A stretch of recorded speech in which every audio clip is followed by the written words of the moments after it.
Dilansir dari Culture Trip, dikatakan bahwa tradisi membakar uang arwah telah dimulai sekitar 2500 tahun yang lalu. Dan tradisi ini kemudian pertama sekali dikenal di catatan sejarah adalah pada zaman dinasti Jin di tahun 265 sampai 420. Menariknya, kegiatan dan ritual membakar uang arwah ini kemudian dilanjutkan ke dinasti Tang dan dinasti Song. Dan kemudian sampailah ke generasi kita turun-menurun. Tradisi ini terus berlanjut dan kapan akan berakhir, tidak ada satu orang pun yang bisa menjawabnya. Dan apakah ini nanti akan diteruskan? Apakah persembahan yang diberikan dapat diterima langsung oleh para arwah dan juga oleh leluhur yang telah meninggal? Apakah mereka begitu meninggal langsung reinkarnasi atau mereka masih menunggu pemberian persembahan dari sanak keluarganya? Bagaimana kita sebagai sanak keluarga yang saat ini masih hidup dapat mencurahkan atau mengungkapkan kasih sayang kita kepada para arwah dan leluhur kita yang telah meninggal?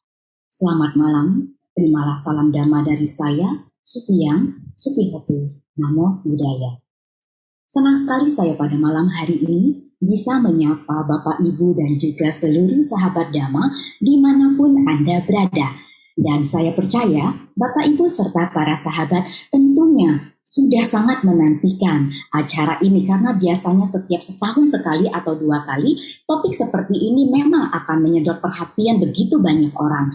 Bahkan yang saya tahu yang hadir mengikuti event ini bukan cuma dari Indonesia, bukan cuma dari Jakarta, atau bahkan bukan cuma dari rumah masing-masing. Bisa saja saat ini Anda berada dimanapun posisi Anda, tetapi tentunya menyimak apa yang disampaikan pada malam hari ini tentu akan bisa mendapatkan banyak sekali wawasan baru. Sebelum saya mengundang narasumber dan menghadirkan orang yang sangat tepat untuk membahas tentang topik yang akan kita bicarakan pada malam hari ini, izinkan saya pertama-tama untuk menyapa terlebih dahulu Anda semua. Buat Bapak dan Ibu serta sahabat Dhamma, apakah Anda boleh mengetikkan di kolom komentar baik itu di YouTube, di Facebook yang saat ini Anda ikuti live di Setia Panyasika ataupun yang ada di Wihara Dhamma Dipa Manado? Anda boleh menyapa di sini sebenarnya telah hadir secara virtual namun belum ditampilkan yang mulia Biku Dhamma Buddho dan juga anak pintar. Nah, jadi dari setiap salam yang Anda ucapkan, mudah-mudahan nanti ya saya bisa membacakan kalau memang ada yang unik, ada yang berasal dari luar kota, ada yang berasal dari luar negeri bahkan. Anda boleh mengetikkan di kolom chat komentar di Facebook maupun di YouTube. Bahkan kabarnya nih, ada yang udah menanti-nanti. Coba ada yang kangen gak sama saya? Bercanda ya. Jadi saya juga rindu sekali untuk bertemu dan menyapa para pemirsa karena sudah lama sekali tidak bisa tampil ya karena acara-acaranya begitu padat yang disajikan oleh Setia Panyasika dan Wihara Dhamma Dipa Manado, di mana Bante pada saat ini sedang menjalankan wasa di Manado. Baik, saya akan coba menyapa beberapa orang yang sudah ada di Facebook. Sebentar, saya mau melihat. Wah, ini rame yang menonton ternyata ya. Oke. Ada sekitar 220 orang lebih itu tersebar di YouTube maupun di Facebook. Terima kasih atas antusiasme Anda semua, Bapak dan Ibu dan sahabat Dhamma.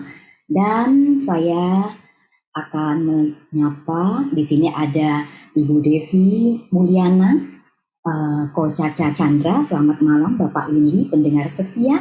Dan juga ada Ko Peter, ada Elizabeth Yonan, dan juga para sahabat Dhamma serta Bapak Ibu serta Romo Ramani dan lain-lain. Tanpa memperpanjang waktu, marilah kita mempersiapkan batin kita dan juga seperti yang sudah disampaikan oleh pemimpin kebaktian kita, Ko Wirya, kita boleh atau Bapak dan Ibu boleh kalau Anda memiliki pertanyaan apapun terkait dengan topik malam ini, silakan dituliskan juga di kolom chat di Facebook dan di YouTube. Kita akan langsung menampilkan pada malam hari ini narasumber yang sungguh tepat untuk berdiskusi bersama dengan kita yang setiap hari tentunya wajah beliau menemani Anda pagi, malam, kebaktian, chanting, tiada pernah lelah. Selamat datang, selamat malam, Namo Buddhaya, Yang Mulia Biku Dhammabuddho. Namo Buddhaya Bante. Ya, Namo Buddhaya, Susi. Selamat malam Bapak Ibu semuanya. Namo Buddhaya. Ya, dan kemudian juga sudah hadir di virtual ini ada orang yang pasti Anda juga senang ya menantikan kehadiran beliau. Anak pintar. Ini anak memang beneran pintar loh. IPK-nya 4 dan pintar bukan cuma di perkuliahan, tetapi pintar untuk menjawab pertanyaan-pertanyaan yang Anda akan tanyakan. Mungkin dia sudah bisa menerawang juga apa yang Anda mau tanyakan ya. Kita coba hadirkan, penasaran pasti semuanya. Yang mana namanya anak pintar? Coba silakan. Iya, Namo Buddhaya, Cisusi. Ini Namo Buddhaya anak pintar. Iya, Namo Buddhaya. Iya, inilah anak pintar yang dinanti-nanti Bapak dan Ibu ya.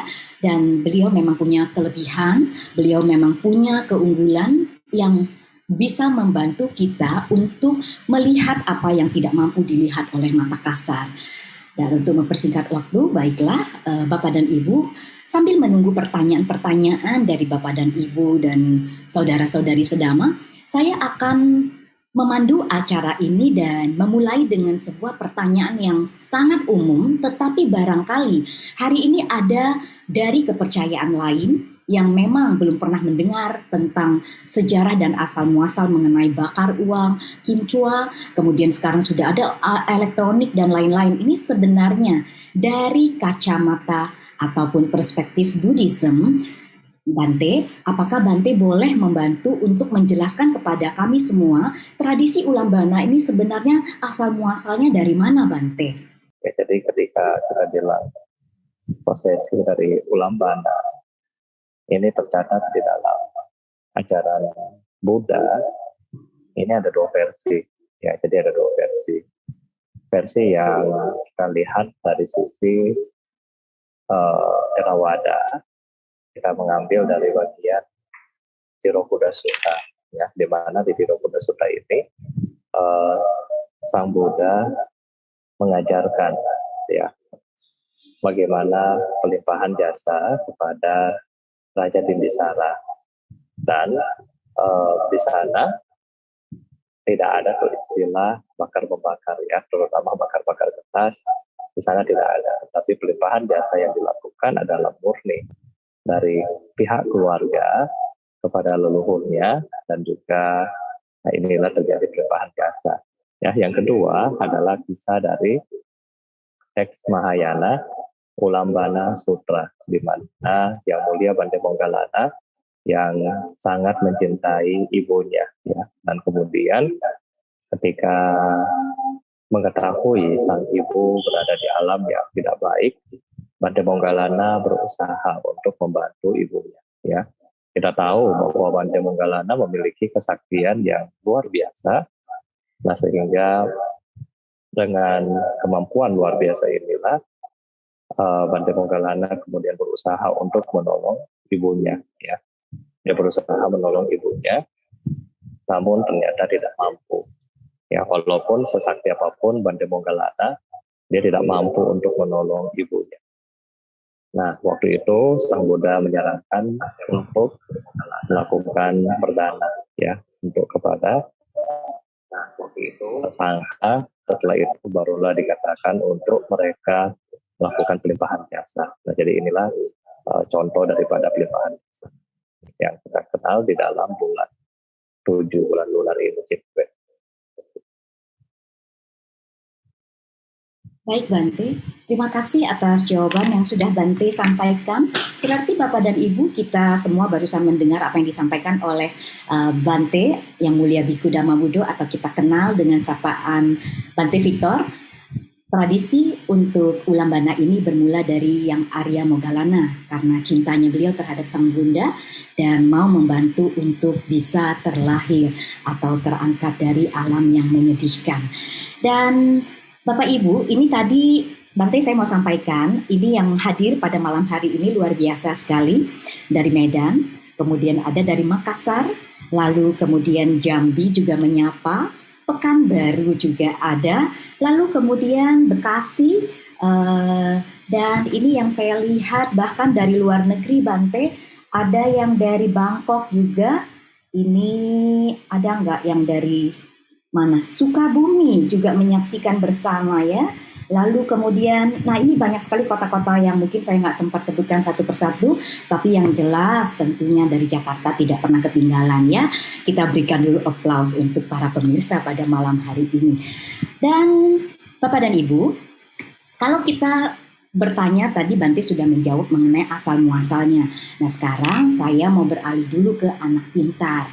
Anak pintar bisa memberikan penjelasan kepada kami-kami semua ini ya. Apakah pada saat kita melakukan persembahan, sekarang kan macam-macam itu persembahan, ada yang persembahan berupa kimchua, kertas-kertas yang dilipat-lipat dengan bentuk-bentuk macam-macam itu, apakah satu harus wajib arwah ataupun para leluhur yang sudah meninggal itu, apakah mereka benar-benar sepenglihatan Anda, benar-benar mereka bisa menerimanya kah? Dan uang itu dipakai buat jajan gak sih di sana? Gitu. Dan kemudian kadangkala itu ada rumah yang besar banget, tadi di video kan dibakarin juga. Itu kan kalau diuangkan lumayan ya. Ada persembahan katanya gini, makanan kesukaannya, lagi hidup ini almarhum mama atau almarhum papa demen banget makan kuaci. Akhirnya waktu beliau meninggal, tiap tahun disuguhin kuaci. Nah jadi sekarang kita pengen tahu nih, anak pintar boleh dong tolong jelasin kepada kita semua, apakah mereka menerima semua persembahan itu, dan apakah persembahan itu mana yang paling bagus di antara semuanya. Silahkan anak pintar. Jadi seperti ini, di dalam tradisi Chinese kita mengetahui bahwa di bulan 7 kalender Chinese, bulan Qingwe ini, kita mengenal dengan sebutan bulan hantu atau bahasa Mandarinnya disebut Chongyuan Jie. Banyak mitos-mitos dan tradisi-tradisi yang berkembang. Seperti yang tadi Ci Susi bilang, kita kadang-kala membakar uang palsu, mobil, rumah, pesawat, dan barang-barang lainnya yang terbuat dari kertas. Jadi sebenarnya itu semua adalah simbol ya di dalam tradisi. Saya terkadang melihat sendiri karena keluarga saya masih mengikuti tradisi seperti itu, segala macam barang yang dibakar sebenarnya tidak muncul di alam mereka, alam peta atau alam hantu ya. Karena kalau semua yang dibakar lalu muncul di sana, maka para hantu mungkin sudah kaya di sana, tidak usah datang meminta makanan dan minuman lagi. Jadi seperti itu. Alam peta tentunya sangat menderita. Perbedaan yang saya lihat adalah di alam peta sendiri tidak ada rumah, uang, dan segala macam perlengkapan yang disebutkan tadi. Mereka biasanya hanya berjalan-jalan dan terkadang tinggal di suatu tempat tertentu. Tinggal di sekitar kita, cuma berbeda dimensi saja. Memang ada beberapa yang saya lihat ketika uang, kertas, dan lain-lain tersebut dibakar, makhluk tersebut senang, tapi itu semua tidak muncul di alam mereka. Dan mengenai makanan, pada saat menjelang meninggal, persembahan-persembahan yang kita berikan sesuai dengan tradisi yang kita jalankan selama ini sebenarnya tidak terlihat oleh beliau, tetapi silahkan dilanjutkan. Yang penting itu adalah pelimpahan jasanya tadi ya, yang disampaikan oleh anak pintar.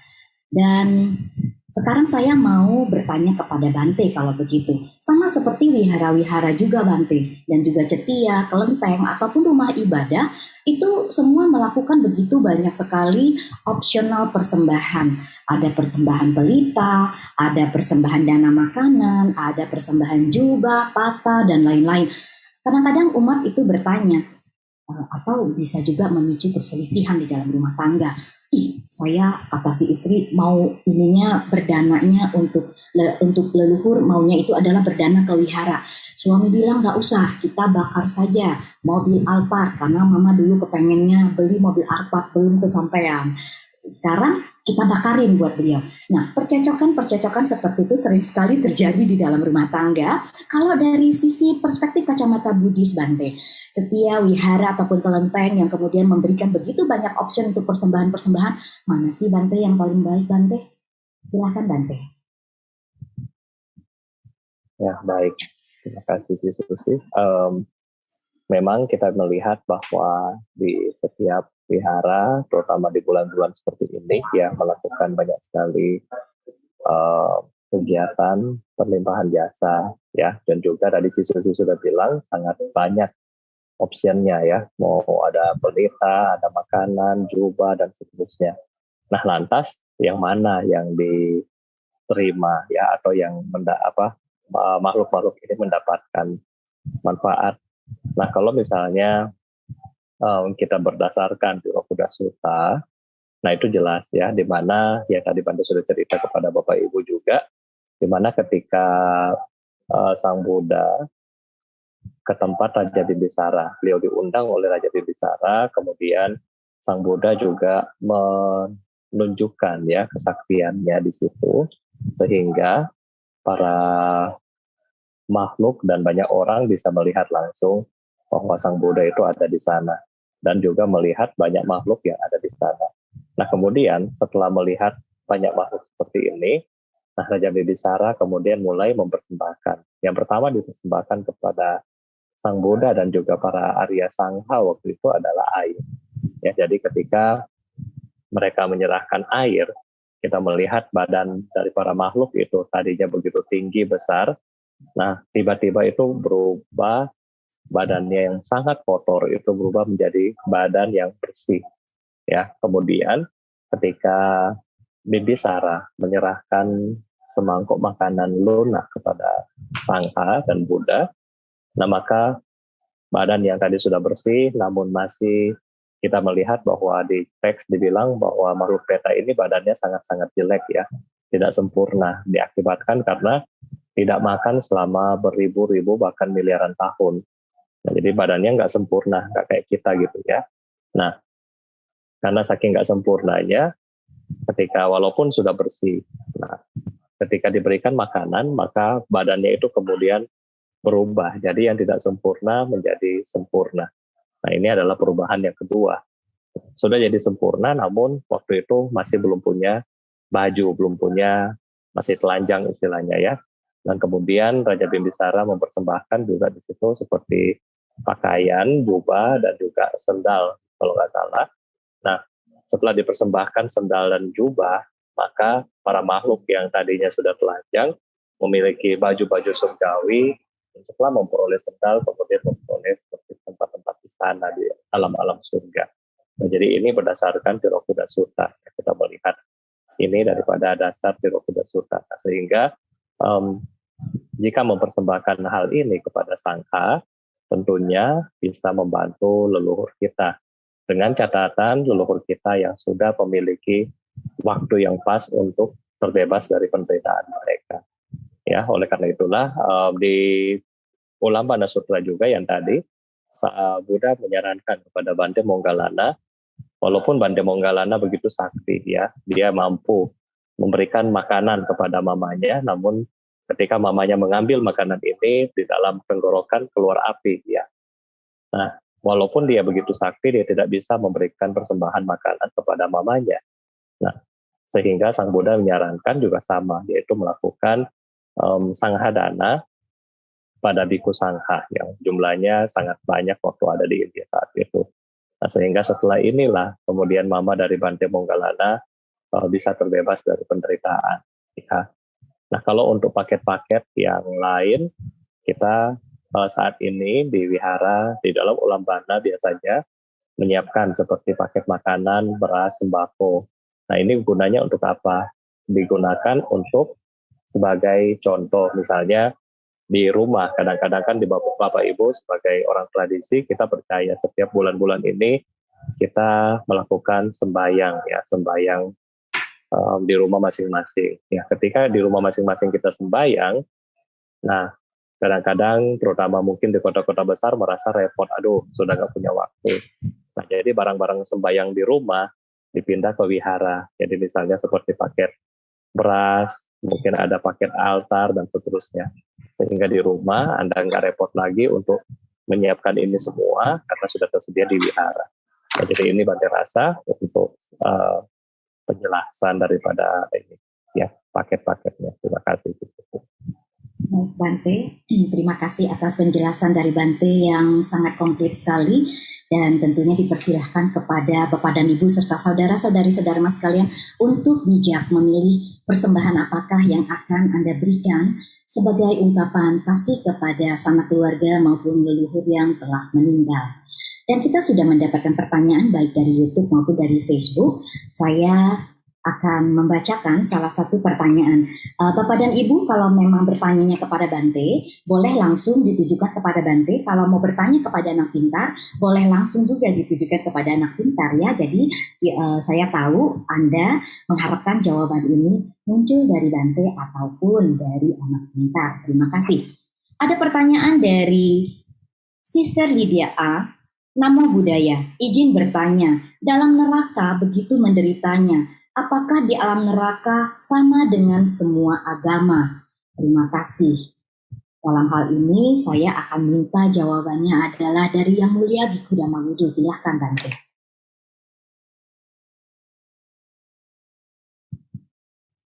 Ya, baik, jadi pertanyaan dari Sister Lydia, neraka ya begitu menderitanya, apakah di agama lain itu sama ya?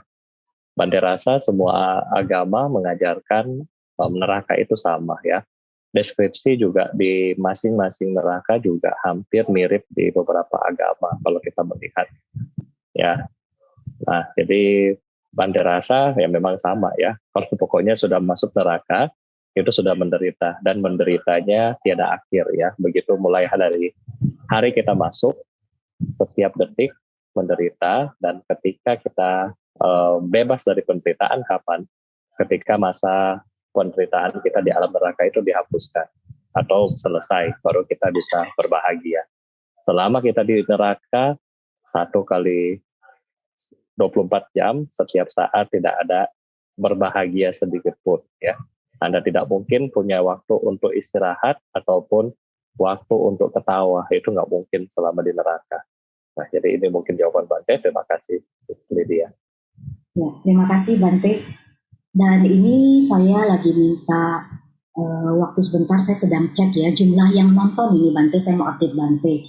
Rasanya kemarin ini hari Jumat. Waktu hari Rabu itu yang nonton atau yang ikut kegiatan seperti biasa ya Bante. Kalau Rabu malam kan dan Minggu malam kita suka acara meditasi cinta kasih, dipimpin langsung juga oleh Bante. Itu yang nonton kayaknya nggak sebanyak ini, nggak sepadat ini. Ini total bisa di atas 300-an Bante. Kalau gitu apa sekarang kita buka meditasi yuk Bante?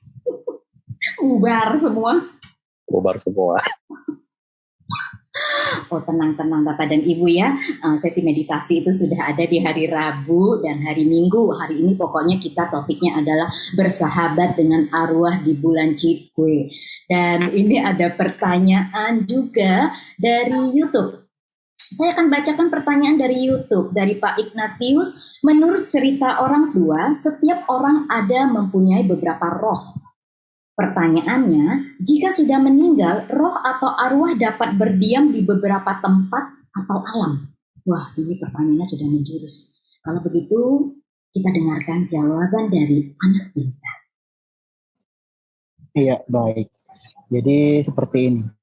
Jadi ketika seseorang meninggal, jadi pikiran terakhirnya itu yang menyebabkan mereka terlahir di mana.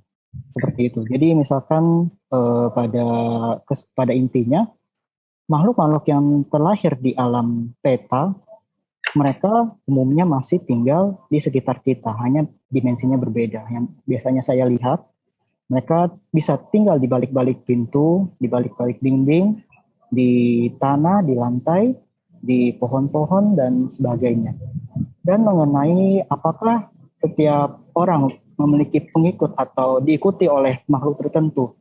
Jadi untuk umumnya beberapa orang memang seperti yang saya lihat diikuti oleh makhluk-makhluk tertentu, entah itu leluhurnya yang mempunyai hubungan karma, entah atau saudaranya yang memiliki hubungan karma juga. Jadi seperti itu. Biasanya mereka melekat ya, bukannya mereka memikirkan kita, karena mereka juga melekat dengan kita, jadi sehingga mereka mengikuti kita seperti itu. Terima kasih. Oke, baik. Itu adalah jawaban yang disampaikan oleh anak pintar. Ini kalau udah dengar kata-kata mengikuti, diikuti, ini memang benar ya, makin malam makin seru pertanyaannya. Tiada habisnya ini saya lihat banyak sekali pertanyaan yang sudah menumpuk di Facebook ya. Kita akan kupas satu persatu.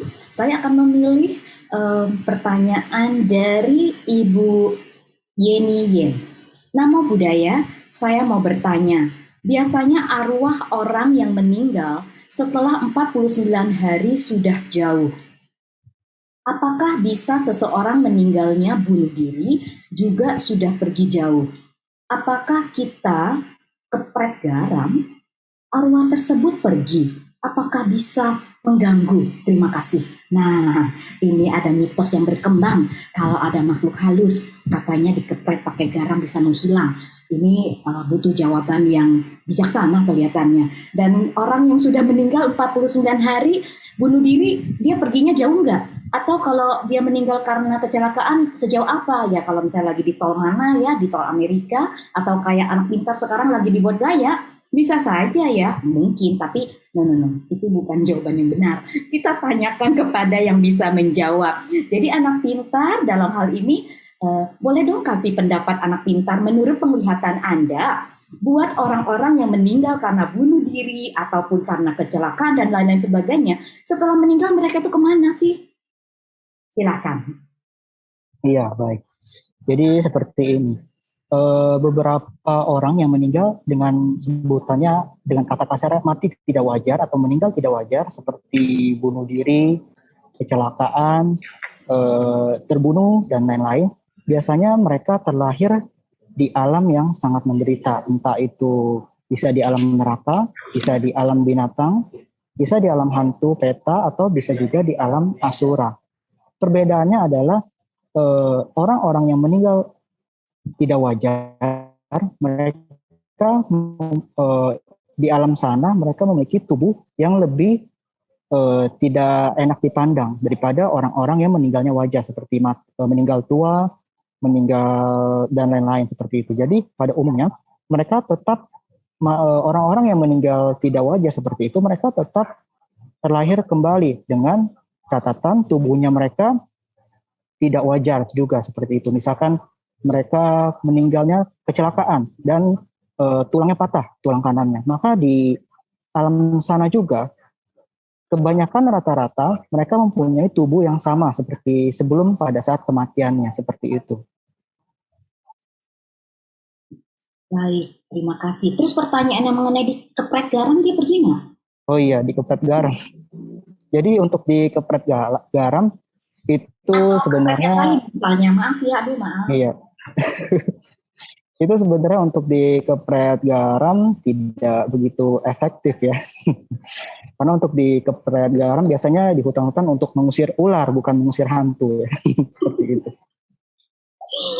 Ya, baik, terima kasih. Jadi sebenarnya kok menyedihkan ya dikepret biar pergi. Padahal siapa tahu sebenarnya beliau tuh datang deket-deket kepengen minta tolong. Nah kalau begitu saya mau dengar penjelasan dari Bante. Bante, apakah kalau seandainya ada seseorang yang merasa ada makhluk yang mendekat ke dia, sebaiknya itu hus, lu pergi deh. Atau bagaimana sih Bante? Silakan Bante. Baik. Ya, jadi kalau misalnya kita melihat makhluk itu, banyak makhluk itu kita melihat memang ya mereka dalam kondisi yang menyedihkan. Sebenarnya ketika kita tahu mereka lahir jadi hantu atau lahir di alam-alam yang di bawah manusia derajatnya, yang harus kita pikirkan adalah kita cinta kasih. Kenapa? Karena kita selalu baca Abhidhamma yang di dalam Vipassana Bhumipada kita melihat bahwa awija ya, awija yang menyebabkan mereka lahir di alam itu. Awija ini adalah kegelapan batin. Dan Anda dan kita sebagai umat Buddha, kita tahu bahwa kegelapan batin menyeliputi semua makhluk. Oleh karena itulah, kita yang sudah belajar Dhamma, nah kita yang berusaha untuk membantu mereka. Ya, dengan apa? Dengan mengembangkan cinta kasih dan mendoakan mereka. Bukan mengusir mereka. Kalau kita malah mengusir mereka, untung-untung ya, kalau misalnya yang kita usir levelnya rendah. Kalau yang levelnya tinggi, ayo bagaimana? Serem. Ya, kalau levelnya tinggi, Anda pakai garam nggak mempan ya. Pakai apa Bante? Ya nggak tahu. Atau dia mantan nelayan meninggal jadi peta, terus Anda kirim pakai air garam, dia udah biasa mandi air tengah laut, lebih kuat dia nantinya ya. Jadi kita lebih cocok untuk mengembangkan cinta kasih dibandingkan kita melakukan hal-hal yang seperti tadi. Terima kasih. Baik Bante, terima kasih. Jadi tadi disampaikan, saya garis bawahi ya Bapak dan Ibu serta sahabat Dhamma semua, untuk makhluk yang saat ini mungkin sepenglihatan anak pintar, itu punya rupa yang buruk dan menyedihkan sekali. Kecenderungan biasanya mereka meninggalnya adalah karena tidak wajar.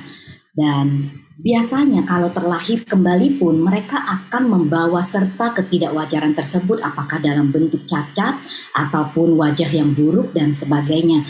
Oleh sebab itu ini ada pesan yang sebenarnya penting banget. Sebaiknya kalau ada pilihan sih kita meninggalnya wajar-wajar aja ya. Tapi kalau memang ada pilihan ya jangan coba-cobalah meninggal dengan tidak wajar. Dan bersyukur pada saat ini kita yang kehidupan sekarang. Makanya Bante sering sekali mengatakan kita sangat bersyukur sekali terlahir di alam bahagia. Manusia ini dikatakan memang alam samsara, tetapi ya sekaligus alam bahagia karena ternyata kita punya kesempatan untuk bisa melakukan begitu banyak kebajikan. Dan tadi juga Bante sampaikan kepada kita semua, kalau seandainya Anda, saya atau siapapun bisa merasakan kehadiran dari makhluk-makhluk tersebut, jangan diusir, tetapi kita belajar untuk mengembangkan dan berlatih cinta kasih, mendoakan mereka dan melakukan pelimpahan jasa. Terima kasih Bante atas jawabannya dan juga anak pintar. Dan sekarang saya akan membacakan pertanyaan dari Facebook, Rani. Nah, Rani bertanya, selamat malam Bante, Namo Buddhaya, anak pintar dan pembawa acara OJ Susi. Halo. Dan perkenalkan saya Rani asal kota Jambi. Izin bertanya kepada Bante, apakah pelimpahan jasa Cibwe Mua itu kita adakan di wihara untuk almarhum, terus ada sanak keluarga kita yang berbeda agama, kita ikutkan namanya di wihara. Apakah semua ini bisa diterima oleh almarhum di alam sana? Terima kasih. Jadi kalau ikut didoakan, tapi orangnya beda agama atau kepercayaan, Bante, bisa nggak ya ikut menerima kebaikan yang diberikan? Silahkan, Bante. Ya baik, Rani. Memang kita lihat ya yang kita doakan di dalam wihara, mereka menggunakan ya tata cara atau ritual yang kita bilang secara Buddhis ya, mungkin bahasa Pali, bahasa Tibet, mungkin bahasa Mandarin. Apakah mereka mengerti ya? Jangankan mereka ya, umat Buddha sendiri belum tentu bisa mengerti. Ya, coba kembali tanya ke Bapak Ibu dari yang nonton semuanya, berapa banyak yang hafal parita? Ya, nggak banyak dari Anda yang hafal parita, Bante tahu ya. Ketika Bante baca parita, Anda juga bingung mau cari di halaman mana ini paritanya. Berarti umat Buddha sendiri juga sudah kesusahan ya di sini untuk memahami daripada arti daripada doa, bagaimana agama lain. Namun pelimpahan jasa kita melihat ada dua di sini ya, keuntungannya ada dua. Yang satu, kalau Anda yang suka sembahyang, yang suka ke wihara, Anda tahu baca parita, liamkeng atau yang lain, nah ketika para biku kita sudah meninggal, kita semua akan meninggal, Bante juga. Ya, ketika kita meninggal nanti, para biku atau Romo Ramani mungkin membacakan kita doa, kita akan tahu, oh Namo Tassa Bhagavato, oh bisa ikut. Atau baca Amitocing, Anda langsung bisa ikut. Ya, kalau Anda yang memiliki atau rajin ke wihara. Kalau Anda sudah bisa ikut, artinya apa? Anda mengingat hal-hal yang baik di wihara. Ya kan? Oh, saya ke wihara suka berbuat baik apa? Maka lebih cepat Anda akan meningkatkan apa? Keyakinan. Ketika keyakinan muncul, ketenangan pikiran naik. Ketika ketenangan pikiran naik, maka lebih cepat juga Anda merealisasi alam-alam yang bahagia. Karena dasar daripada memori bawah sadar kita. Ya. Nah, sedangkan kalau umat Buddha, yang katanya umat Buddha, tapi KTP doang, datang ke wihara hari Waisak doang, ya, kalau suruh meditasi lari, iya, kan kalau suruh meditasi lari, tapi bilang umat Buddha ya. Nah, ketika yang seperti ini, itu pandai rasa sudah mirip dengan yang teman-teman kita yang agama lain ya. Nah ketika mereka didoakan, baca parita, mereka bingung. Ini Bante baca apa, saya nggak bisa ikut, misalnya ya. Tetap, jadi ketika para Bante baca doa, karena dia nggak bisa ikut, ada dua opsi. Opsi yang pertama penolakan. Ngapain gua di sini? Ya, karena biasa. Kalau Anda diajak ke wihara, ayo ke wihara. Ngapain? Ke bioskop. Sama. Opsi yang pertama adalah penolakan, pasti muncul. Opsi yang kedua, ya udahlah, gua sudah mati gini, dengerin aja. Ya, ketika Anda dengerin di situ, mungkin yang kita dengerin adalah pikiran-pikiran positif daripada yang dibacakan doa kita. Ya, sehingga di situ kita punya hati lebih tenang, lebih bahagia, lebih damai. Nah, sehingga ini yang didapatkan. Ya, tetapi yang didapatkan tentu lebih sedikit dibandingkan dengan orang yang tipe pertama, di mana mereka yang sering ke wihara, sering kebaktian. Nah, ini yang tentu akan mendapatkan hal yang lebih banyak dibandingkan dengan yang jarang atau bukan beragama Buddha. Terima kasih. Baik Bante, terima kasih. Jadi bersyukur ya kalau kita yang punya kesempatan untuk ikut Bante chanting, misalnya semakin sering chanting mudah-mudahan semakin hafal. Jadi pada saat nanti kita mau pindah alam, kalau di chantingin bisa ngikutin, kalau enggak nanti bisa enggak ngeh, ini suara apa gitu ya. Nah, ini saya mau minta tolong kepada admin, boleh ya coba hadirkan saya berdua dalam satu frame, boleh nggak, dengan anak pintar. Ini ada pertanyaan nih dari YouTube yang saya mau bacakan, tapi kalau memang memungkinkan, ini namanya live ya Bapak dan Ibu, itulah keajaiban dunia yang kesekian. Saya nggak tahu, nggak hafal, banyak yang mengklaim banyak keajaiban dunia. Tapi namanya muncul live secara virtual, buat saya juga keajaiban dunia buat saya. Karena dari orang yang tadinya sama sekali gaptek, nggak ngerti, mau nggak mau sekarang saya belajar untuk bagaimana bisa tampil secara virtual juga. Boleh kalau memang memungkinkan, saya minta tolong untuk admin bisa menampilkan saya dalam satu frame bersama dengan anak pintar. Ini ada pertanyaan beberapa yang saya mau pilih untuk dibahas dan saya mau anak pintar ditampilkan bersama dengan saya. Silakan. Nah, Bapak dan Ibu sambil menunggu mungkin admin berusaha keras dan mudah-mudahan dapat bantuan yang terlihat maupun yang tidak terlihat untuk supaya bisa lebih lancar ya. Ini pertanyaannya sambil menunggu, ini saya mau tanyakan kepada anak pintar di YouTube ini. Nah, kalau begini kan enak ya. Satu di Bodh Gaya, satu di rumah.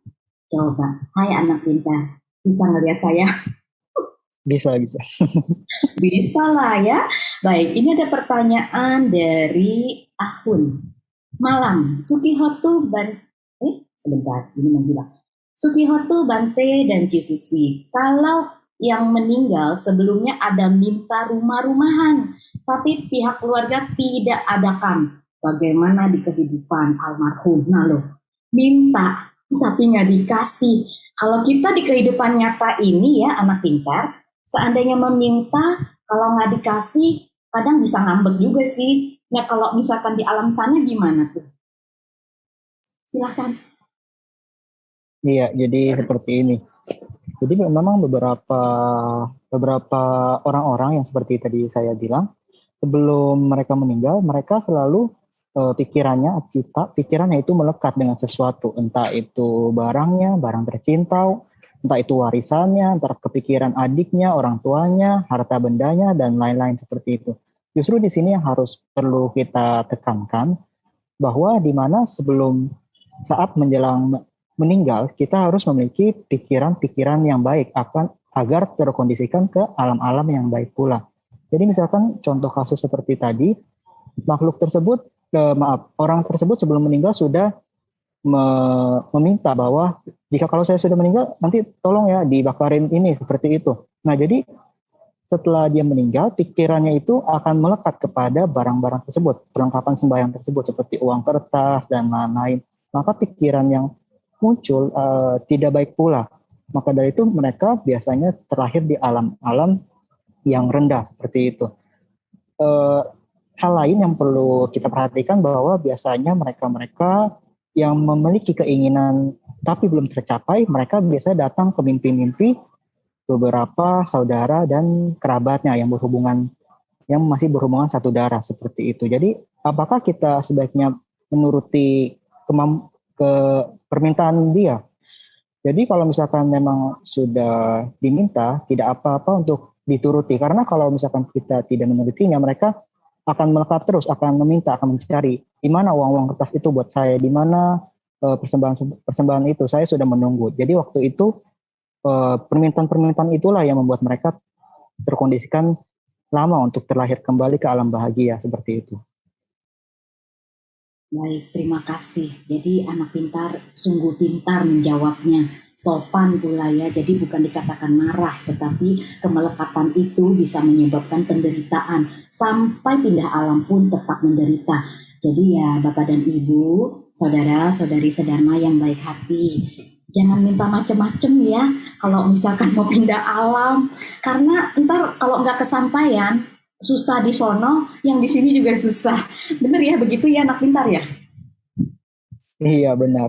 Baik, terima kasih. Lalu ada lagi nih pertanyaan, tetap dengan anak pintar dulu ya, sebentar. Ini ada pertanyaan, kalau orang, nah ini menyangkut yang tadi, kalau dia meninggal, wah ini ada pemirsa yang ketawanya kenceng banget, Pak Fandi, kalau ketawa tuh jangan lupa loh, sampai ngakaknya gede banget. Kelihatan nih di sini.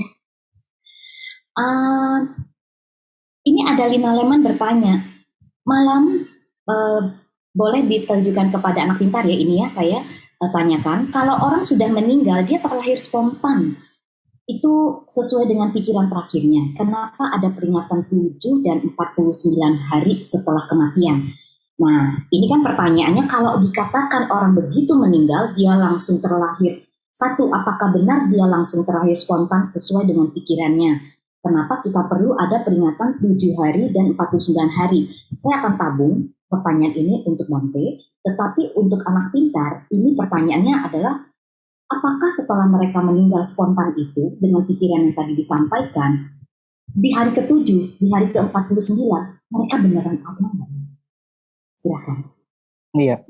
Kalau mereka-mereka yang sudah meninggal, lalu mereka terlahir kembali, kalau yang dari penglihatan saya, mereka spontan ya. Spontan itu juga dibagi-bagi. Misalkan jika mereka terlahir di alam neraka, mereka akan terlahir spontan. Jika mereka terlahir di alam binatang, mereka akan terlahir dengan kandungan atau telur, seperti itu ya. Jika mereka terlahir di alam peta, alam hantu, alam asura, alam dewa, atau bahkan alam yang lebih tinggi seperti alam Brahma, otomatis mereka juga akan lahir secara spontan gitu. Jadi kita tidak bisa mengetahuinya mereka spontan atau tidak, karena jika ada pengecualian seperti mereka terlahir di alam manusia, mereka bisa terlahir dalam kandungan, dan jika terlahir dalam binatang, mereka terlahir di dalam kandungan dan telur, seperti itu ya. Baik, terima kasih atas jawabannya anak pintar, dan saya boleh minta tolong untuk admin yang hebat malam ini, tolong hadirkan Bante bersama dengan saya di layar virtual, boleh ya? Oh, kita muncul bertiga sekaligus. Tepuk tangan dong buat adminnya, hebat kan? Bisa langsung membaca pikiran saya, jangan-jangan dia ahli menerawang juga. Bante, tadi pertanyaan yang mengenai kalau dia terlahir berdasarkan kondisi pikiran terakhirnya, itu 7 hari, 49 hari, apakah seperti yang dijelaskan oleh anak pintar atau dari perspektif Buddhism ada yang lain, Bante? Silakan Bante.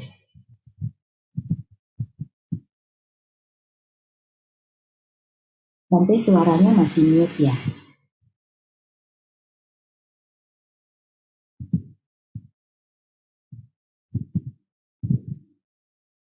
Bapak dan Ibu, apakah bisa mendengar suara saya?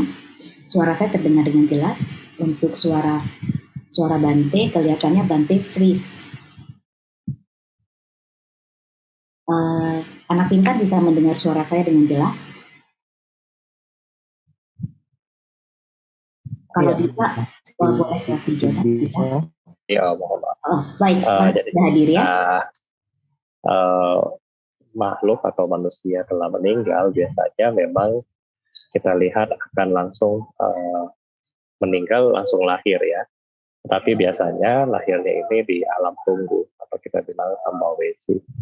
Nah di 49 hari ini maksimal daripada alam bardo, dan lebih cepat juga bisa ya ketika orang-orang yang suka berbuat baik, misalnya di dalam hidup orang yang suka bermeditasi dan seterusnya, kadang-kadang ketika dia meninggal, dia bisa lahir dan juga dia langsung bisa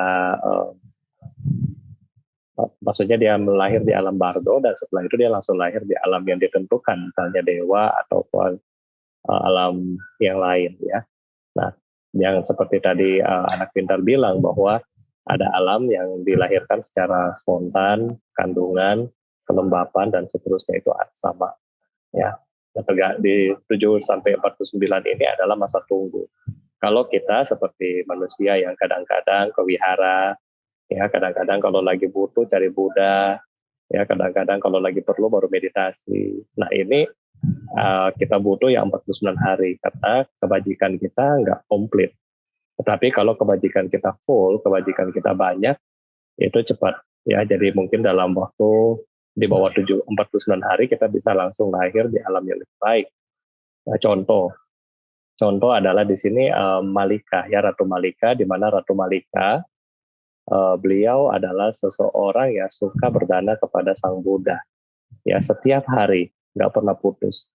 Tetapi Bapak Ibu ketika dia punya perilaku yang tidak baik, dia memiliki kejahatan, bukan kejahatan ya, perilaku seksual yang menyimpang, ya waktu itu dia melakukan seksual yang menyimpang dan kemudian memiliki penyesalan. Nah, ketika dia meninggal, sebelum meninggal, pikiran terakhir adalah mengingat penyesalan tersebut.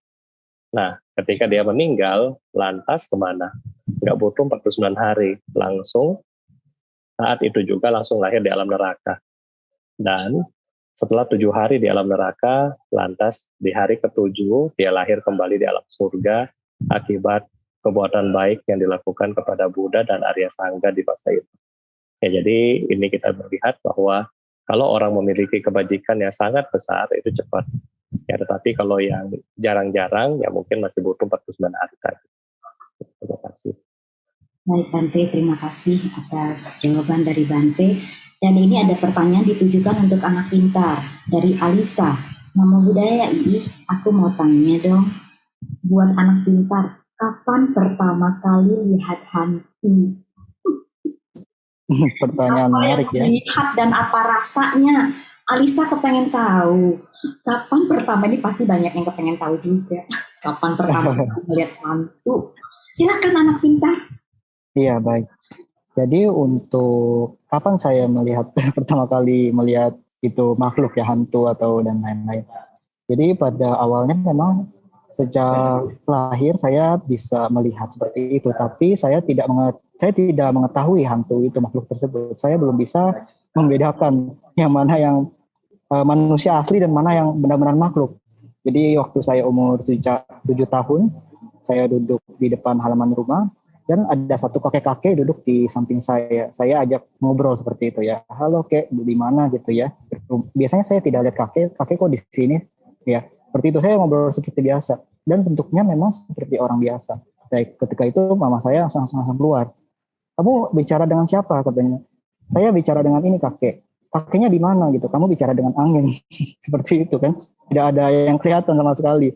Nah jadi dari sejak umur 7 tahun itu saya mengetahui bahwa ini adalah makhluk di alam selain alam manusia, alam lain gitu ya. Dan ini adalah manusia. Jadi sampai sekarang seperti itu saya bisa membedakan seperti itu ya. Waktu dulu untung tidak pertama kali saya bukan lihat makhluk asura gitu yang seram gitu, berbulu tajam-tajam seperti itu. Terima kasih. Baik, terima kasih ya. Jadi Alisa, semoga dan juga untuk sahabat Dhamma yang lain rasa penasarannya bisa terjawab. Ada aja yang kepengen tahu ya, tapi pas giliran nanti diri sendiri pas ketemu atau ngelihat ketakutan. Iya, tapi di rumah Cisusi juga ada itu ya. Oh ya? Iya benar. Kamu jahat sekali. Kamu kan ditemenin sama Bante, kalau saya belum tentu ini. Oh, di sini sudah banyak sih di sini. Oh ya, Ini banyak nama leluhur, banyak foto tiap malam mereka datang. aduh. Ini ya Bapak Ibu ya enaknya kita live bersama anak pintar tuh begini. Kalau gitu saya jadi kepengen tahu di posisi yang saat ini kalau rumah saya udah ada saya nggak mau nanya. Iya. Saya mendingan nanya yang ada di lokasi anak pintar aja saat ini. Anak pintar ternyata saat ini sedang bersama dengan yang Mulia Bante loh di lokasi Bante ya. Jadi terutama bukan di Bodhgaya berarti ketahuan dong. Sedang ada di Wihara Dhamadipa Manado. Tadi katanya ada yang hilir mudik. Itu terlihat oleh beliau. Kita nggak perlu melihat ya Bapak dan Ibu. Boleh ceritakan nggak kira-kira?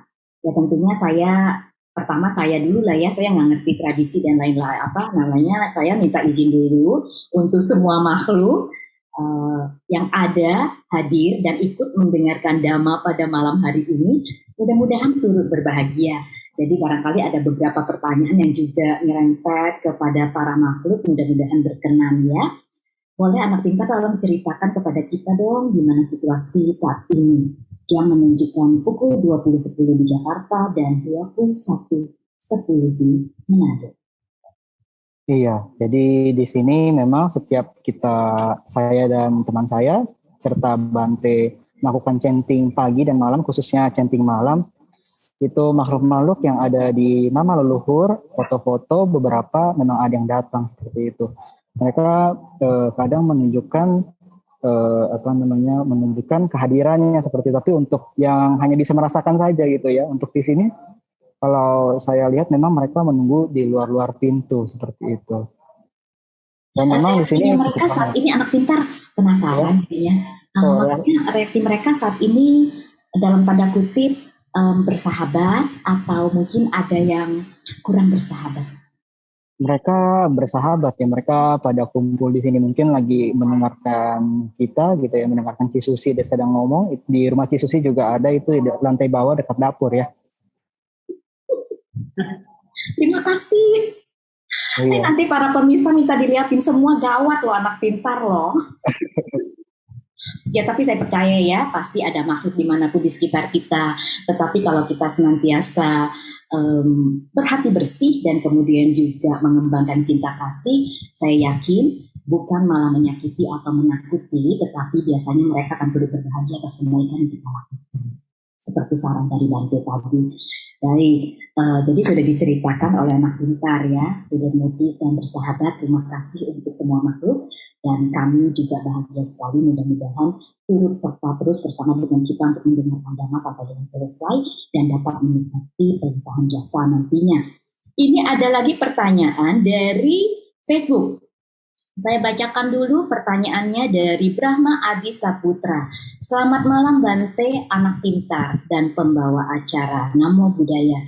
Saya ingin bertanya kepada anak pintar. Makhluk-makhluk peta tersebut apakah akan makan persembahan yang kita berikan? Mohon penjelasannya.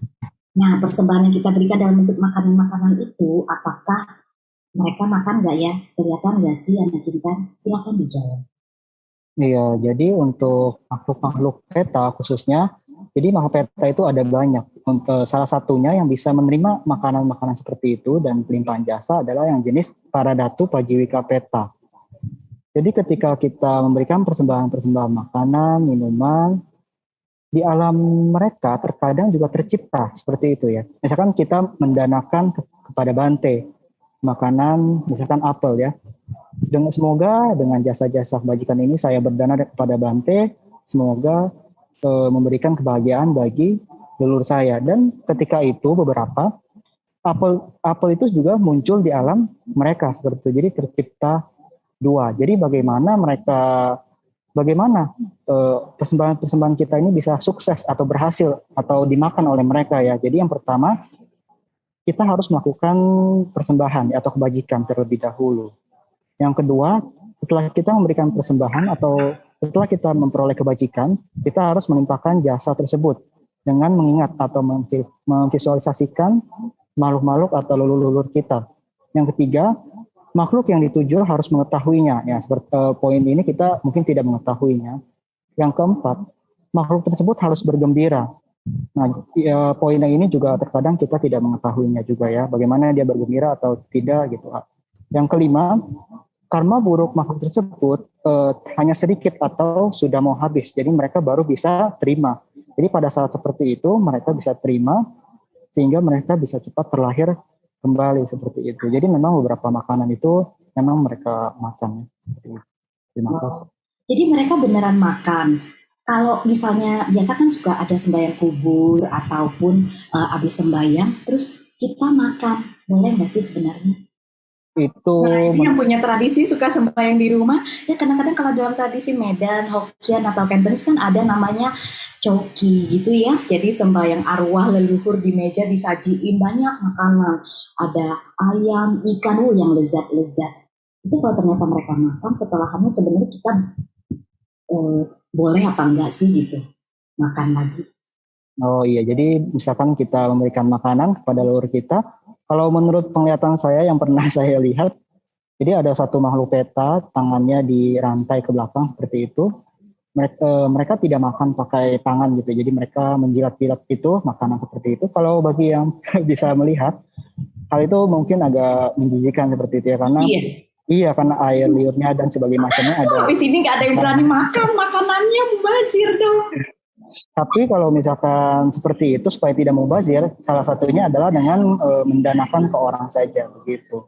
Apa? Supaya nggak mubazir kita danakan? Danakan ke orang saja, tidak apa-apa. Iya. Oh, begitu. Tapi kalau kita makan pun sebenarnya nggak apa-apa ya. Iya, tidak apa-apa. Tapi kalau yang bisa lihat ya mungkin agak enak-enak gitu ya makannya. Yang lagi nonton ini semua pasti bersyukur, untung kali ya. Karena selama ini sembahyang belum selesai udah pada ngiler kan ngeliatin di meja. Kayaknya itu daging enak banget. Ayam bakar madu atau apapun ya. Hati-hati loh dengan pikiran ya. Oke. Terima kasih anak pintar dan Bante. Saya mau bertanya secara kita dari sisi Buddhism seperti ini Bante. Pada saat memberikan persembahan makanan ya, melanjutkan tadi yang dijelaskan oleh anak pintar. Pada saat kita memberikan persembahan makanan dalam satu keluarga itu kadang-kadang kan ada leluhur suami atau leluhur istri, itu berbeda jam meninggal, waktu meninggal dan lain-lain. Bahkan leluhur itu dipisah. Jadi dalam satu rumah ada beda leluhur A, leluhur suami sama leluhur istri. Waktu sembayangnya itu sebenarnya boleh digabung nggak Bante? Atau harusnya pisah? Lebih baik si A sendiri, si B keluarganya sendiri gitu Bante. Mohon dijawab Bante. Ya, jadi ketika nanti Bapak Ibu lagi sembahyang leluhur ya, biasanya ada tradisi bahwa kalau ini keluarga besan ya bisa meja. Nah, kalau yang ini keluarga sendiri ya mungkin bisa meja. Nah, jadi ketika misalnya saat sembahyang, kalau dari saran Bante ya digabung aja ya karena sama ya. Karena yang kita harus tahu begini, ketika kita sembahyang seperti ini, Bapak Ibu bukan berharap mereka makan sebenarnya ya. Karena kalau kita berharap misalnya, maaf, kita pai-pai, tiam hio, pai-pai terus bilang kungkung, datang sini makan ya, ini ada samcan enak loh. Nah, berarti itu kita mengkondisikan mereka itu terlahir di alam yang rendah. Nah, sedangkan kalau kita kan maunya mereka-mereka ini lahir di alam yang lebih tinggi, lebih baik. Nah, sehingga jangan sampai ketika nanti kita sembahyang, bilang-bilang lagi, Popo, nanti ini Popo misalnya suka puding kan, nah Popo makan yang ini ya, jadi enggak usah. Jadi ketika kita sembahyang seperti ini, boleh kita gabungkan mereka, dan juga selain kita menggabungkan mereka, boleh juga kita ketika kita sembahyang kita bilang ya semoga siapa yang masih butuh makanan ini boleh menerima, semoga dapat diterima dengan baik, begitu aja. Jadi jangan mengkondisikan mereka itu untuk menjadi penunggu di situ ya, jadi penunggu di situ ya. Terima kasih. Baik Bante, terima kasih. Jadi Bapak Ibu kita sudah mendapatkan jawaban yang sangat bijak sekali dari Bante ya. Dan ini ada juga pertanyaan, rasanya saya wajib bertanya ini kepada anak pintar. Kalau enggak ditanya kelihatannya akan terjadi kekacauan nasional. Koriki Trimulan bertanya di Facebook. Selamat malam, tanya anak pintar. Kalau punya teman alam lain enak dong. Apakah bisa prediksi saham apa yang bakal naik? Sadu katanya. Nakal ini ketahuan ya, jangannya pemain saham ulung. Ini yang nonton setahu saya juga ada beberapa orang yang senang sekali bermain dengan currency dan juga falas dan lain-lain. Jadi kalau punya teman anak pintar punya teman dari dunia lain, bener nggak bisa memprediksi itu saham-saham dan lain-lain? Silahkan anak pintar. Jadi seperti makhluk-makhluk khususnya makhluk-makhluk rendah seperti alam theta, ada beberapa yang mereka memiliki kekuatan tapi tidak banyak, dan beberapa mereka tidak, kebanyakan mereka tidak memiliki kekuatan seperti itu. Jadi untuk kesimpulannya mereka saja sudah susah di alam menderita seperti itu. Bagaimana dia bisa membantu kita lagi? Jadi untuk membantu saham seperti itu, menurut saya tidak bisa. Gitu. Kalau bisa ntar punya pesugihan semua. Iya. Tapi enak juga punya teman-teman tidak terlihat ya gitu. Iya, ya jangan ya, itu kayaknya saran, tapi ya nggak tahu ini sarannya saran bercanda kelihatannya Ko Riki ya. Baik, terima kasih Ko Riki dan teman-teman pemain saham. Salam tidak menentu ya. Jadi memang saham nggak bisa diprediksi. Jangan coba-coba minta teman dari alam lain untuk menebak-nebak ya. Nanti kalau salah dia tambah pusing, Anda juga bingung ya. Kita akan membacakan pertanyaan lain lagi. Bante, ini ditujukan kepada Bante. Oke. Nama budaya Bante, Cisisi dan anak pintar, selamat malam. Bolehkah saya bertanya dari alinya, jika di wihara dulunya adalah tempat aborsi dan penguburan janin, apakah arwahnya tidak akan reinkarnasi? Dan saat meditasi sangat jelas suaranya. Jadi beliau kelihatannya bisa mendengarkan suara waktu meditasi di sekitar wihara itu, dan konon itu adalah tempat aborsi dan janin dan tempat penguburan janin.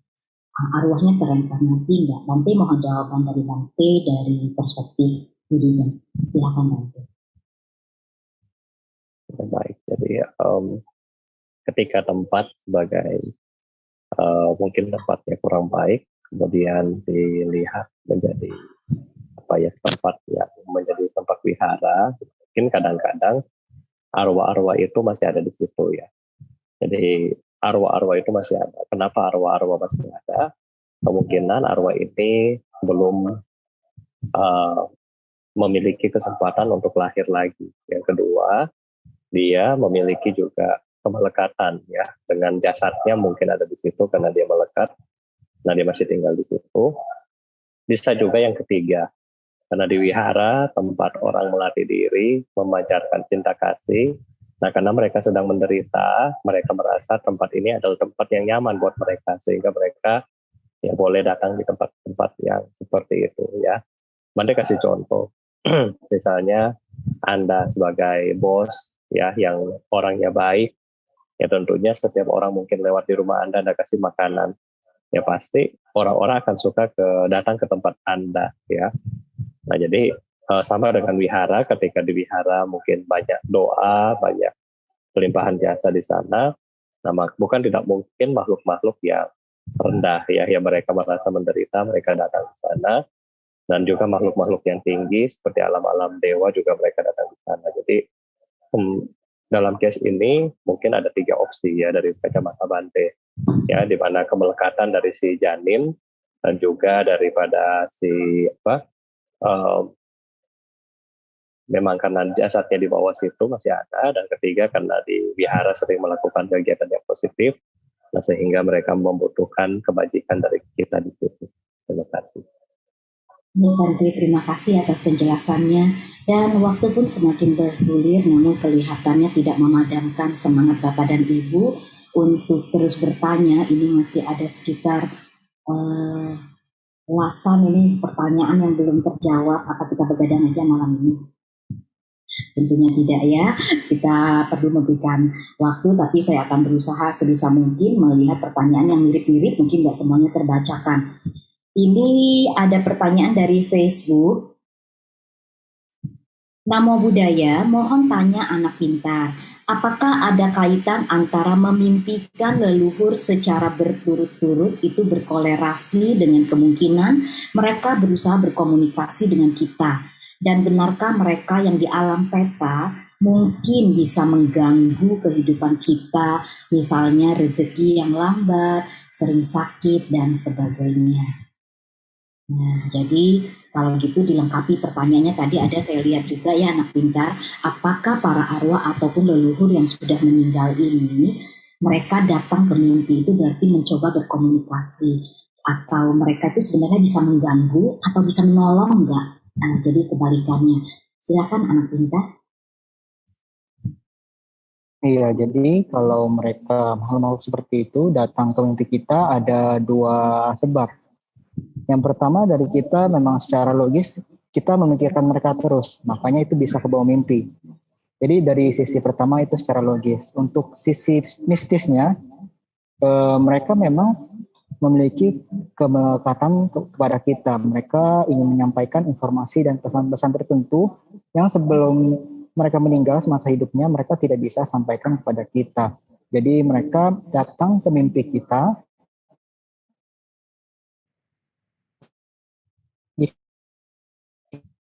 Kita memiliki perasaan yang kuat dan kedatangannya di dalam mimpi tersebut. Tetapi kalau jika mereka tidak bisa melihat saudara-saudara yang masih memiliki hubungan seperti itu. Baik, terima kasih dan semoga bisa menjawab pertanyaan dari Bapak atau Ibu ya yang tadi bertanya di Facebook. Dan ini ada lagi pertanyaan, ini kelihatannya ada privasi loh, nanyanya semua pada anak pintar ini. Nanti ketawa nih Bang Teh, topik beginian menarik Bang Teh. Nanti besok-besok kita bikin lagi topik covernya anak pintar, tapi kita minta anak pintar memimpin meditasi. Oke. Yang datang makhluk halus semua nantinya. Oh, gitu. Makhluk halus. Ya, kalau mereka bisa berbahagia, nggak apa-apa juga kali ya. Kita bareng-bareng. Karena kan kita nggak bisa lihat. Nah, ini ada pertanyaan yang menarik juga. Katanya begini. Ada yang bertanya pada anak pintar. Saya mau tanya, apakah benar makhluk peta itu hanya menunggu di jalan-jalan? Kalau makhluk asura bisa masuk ke dalam rumah. Jadi yang makhluk peta menunggu di jalan-jalan, terus makhluk asura bisa masuk ke dalam rumah. Mungkin sebelumnya, sebentar, saya sebelum anak pintar, saya mau bertanya dulu kepada Bante dalam hal ini Bante. Bante boleh tolong jelaskan kepada kami semua mengenai alam peta, alam asura itu bedanya apa Bante? Barangkali ada umat ataupun teman-teman yang baru bergabung pada malam hari ini karena ini ada pertanyaan yang relate juga di YouTube bertanya mengenai perbedaan dari alam-alam ini. Silahkan Bante. Jadi alam peta dan alam asura bedanya di mana ya? Bedanya di penderitaan. Kalau di alam peta mereka lebih menderita karena keinginan mereka yang tidak tercapai. Ya misalnya dia pengen makan, kenapa selalu digambarkan dengan makanan? Karena ini adalah yang primer. Ya, kadang-kadang juga mereka haus dan kadang-kadang mereka sudah mendapatkan makanan, tetapi karena kondisi mereka nggak bisa makan. Contohnya, ketika mau makan, mulutnya itu hanya seperti jarum. Ya, kita bayangkan seperti mulut jarum, mulutnya nyamuk untuk makan nasi, bagaimana caranya?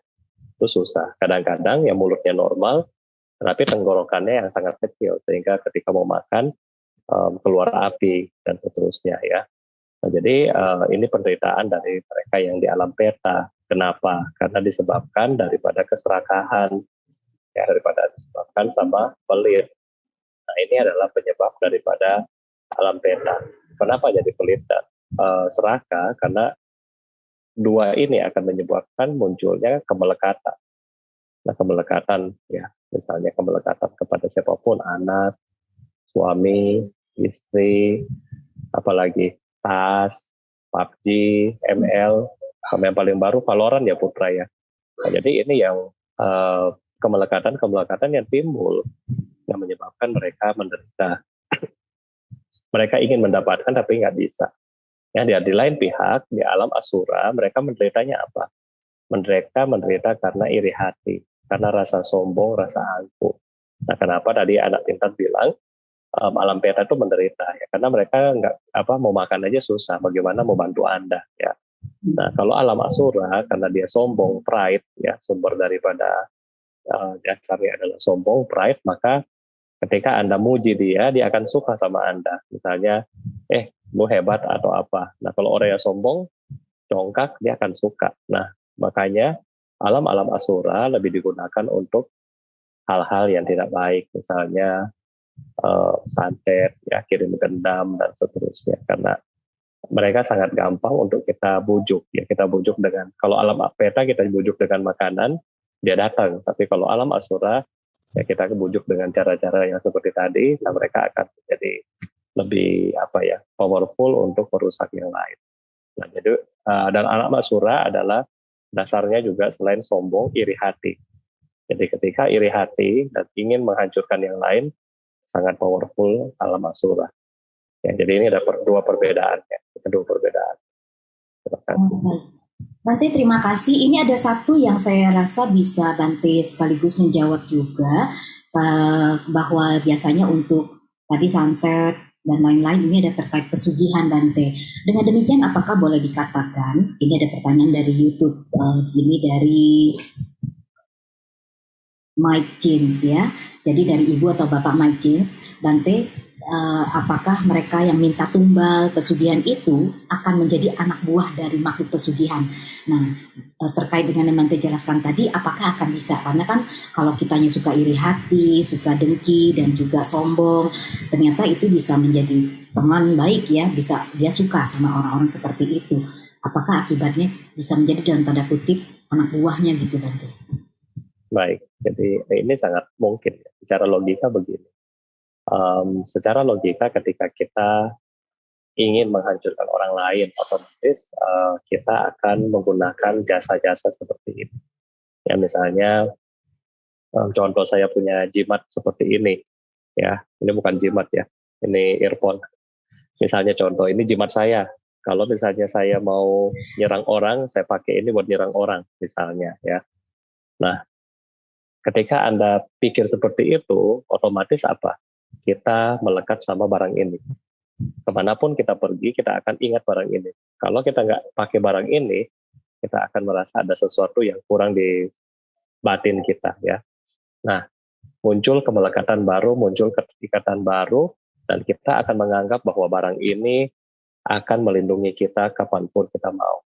Nah, ketika kita meninggal, kita akan merasa ketakutan, kita akan merasa kesepian, mungkin kita akan merasa cemas, dan seterusnya. Nah, ketika kita mulai rasa takut, di bawah sadar kita akan muncul apa? Ketika Anda rasa takut, muncul ini. Karena ini menolong saya selama saya hidup. Maka disitulah yang menyebabkan Anda menjadi anak buah daripada makhluk-makhluk seperti ini. Ya, oleh karena itu, bagi Bapak Ibu yang masih suka pergi, cepat-cepat bertobat, dan berlindunglah kepada Buddha, Dhamma, dan Sangha, karena itulah perlindungan yang tertinggi. Ya, barang-barang ini mereka tidak kekal, mereka menderita, dan mereka tidak mungkin menolong kita menuju pencerahan. Itu mustahil ya. Dia menderita, dan kita sebagai makhluk yang sama-sama menderita harusnya kita memilih yang lebih baik, yang lebih bijak, yaitu Buddha, Dhamma, Sangha. Terima kasih. Bante, terima kasih karena lewat penjelasan Bante barusan mengingatkan lagi kembali kepada kami semua, tiada perlindungan lain buat kita selain Buddha, Dhamma, dan Sangha. Dan saya kembali kepada anak pintar, tadi pertanyaannya masih tetap sama, apakah yang bisa masuk ke rumah itu hanya makhluk asura, sementara makhluk peta itu menunggu di pinggir-pinggir jalan atau di perempatan jalan? Sepanjang penglihatan anak pintar, silahkan. Iya, jadi makhluk peta dan makhluk asura sebenarnya mereka bisa sama-sama tinggal di sekitar kita. Misalkan di rumah kita, yang tadi saya sudah katakan, di dinding, di balik pintu, di kusen-kusen, dan bisa juga ada di pohon, di gunung, di tempat manapun aja. Jadi untuk makhluk peta dan makhluk asura, mereka bisa sama-sama tinggal di sekitar kita, entah itu rumah kita atau di mana saja. Cuma perbedaannya adalah kekuatannya saja. Asura lebih mempunyai kekuatan dan lebih sakti dibilangnya daripada makhluk peta seperti itu. Baik, terima kasih anak pintar, dan ini pertanyaan lagi. Ini banyak yang tepuk tangan loh atas jawaban yang diberikan oleh anak pintar dan juga Bante. Terima kasih atas respon Bapak dan Ibu serta sahabat Dhamma yang ada di Facebook maupun di YouTube. Biarpun jam sudah menunjukkan pukul 20.34 di Jakarta dan setengah 10 di Manado, umat-umat dan pemirsa yang hadir tidak berkurang, bahkan semakin bertambah. Baik yang terlihat maupun yang tidak terlihat. Benar anak pintar ketawa. Saya hanya menebak, tapi sih saya yakin karena kan ini yang diceritakan sesuatu yang baik-baik ya. Jadi ya saya rasa mereka juga turut berbahagia. Ini ada pertanyaan lagi dari Facebook yang saya mau bacakan. Sebentar, dipilih karena banyak sekali jadi harus dipilih. Oke. Bagaimana? Nah, ini pertanyaannya saya lupa tadi sempat saya ini, tapi kelihatannya saya ingat pertanyaannya, tapi saya lupa dari siapa. Jadi mohon maaf ya kalau saya tidak menyebutkan nama secara lengkap. Mau ditanyakan kepada anak pintar, apakah makhluk halus ataupun yang di alam peta itu berkomunikasi dengan kita di alam manusia itu dia pilih-pilih nggak sih? Kok ada yang bisa mendengar, ada yang bisa melihat, ada yang nggak bisa? Bahkan ada yang penasaran ini, kalau ini saya ingat si Putra bilang gimana caranya supaya kita bisa melihat mereka dan berkomunikasi, kepengen belajar kelihatannya seperti anak pintar. Jadi tolong dijawab ya anak pintar ya, dipilih-pilih nggak sih gitu ya. Jadi siapa tahu di sini ada yang kok pilih kasih, dia bisa, aku nggak bisa gitu ya. Silakan anak pintar.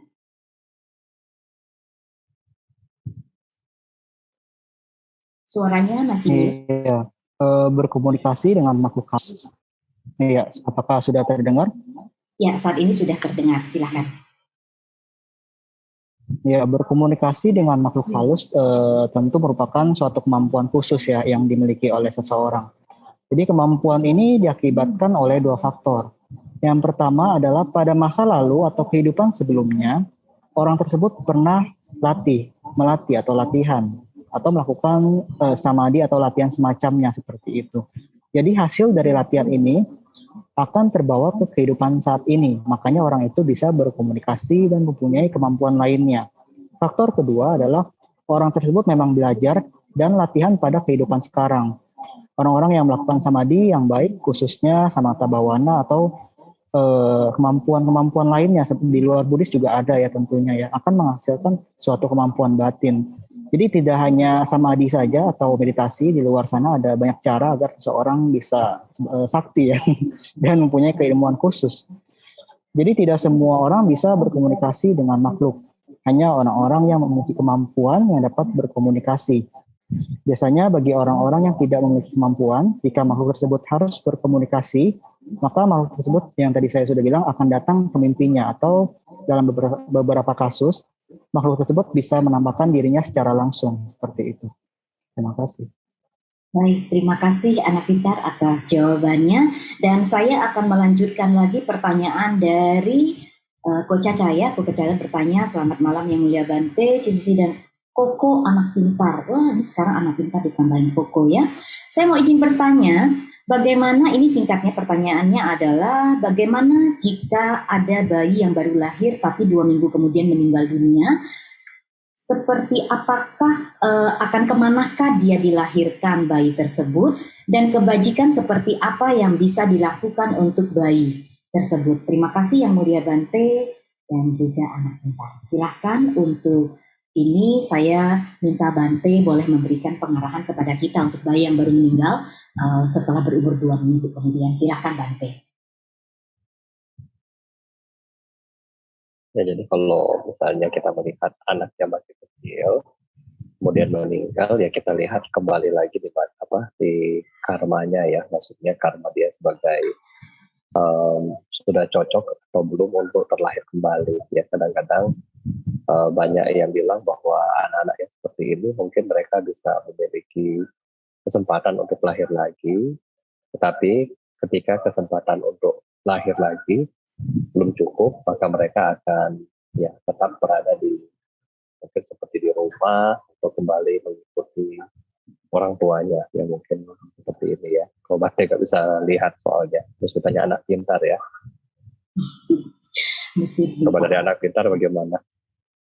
Nah, Bante, terima kasih Bante. Ini menyambung juga karena Bante sudah membuka suara. Ada pertanyaan loh Bante. Kelihatannya Bante udah punya kemampuan untuk menerawang juga, jangan-jangan ya.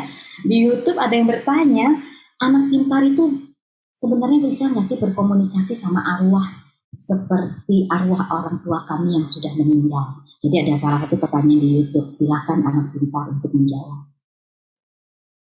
Untuk berkomunikasi bisa ya, tapi untuk berkomunikasi dengan makhluk-makhluk tersebut kita tidak berkomunikasi secara langsung seperti itu ya. Kita berkomunikasinya secara batin seperti itu.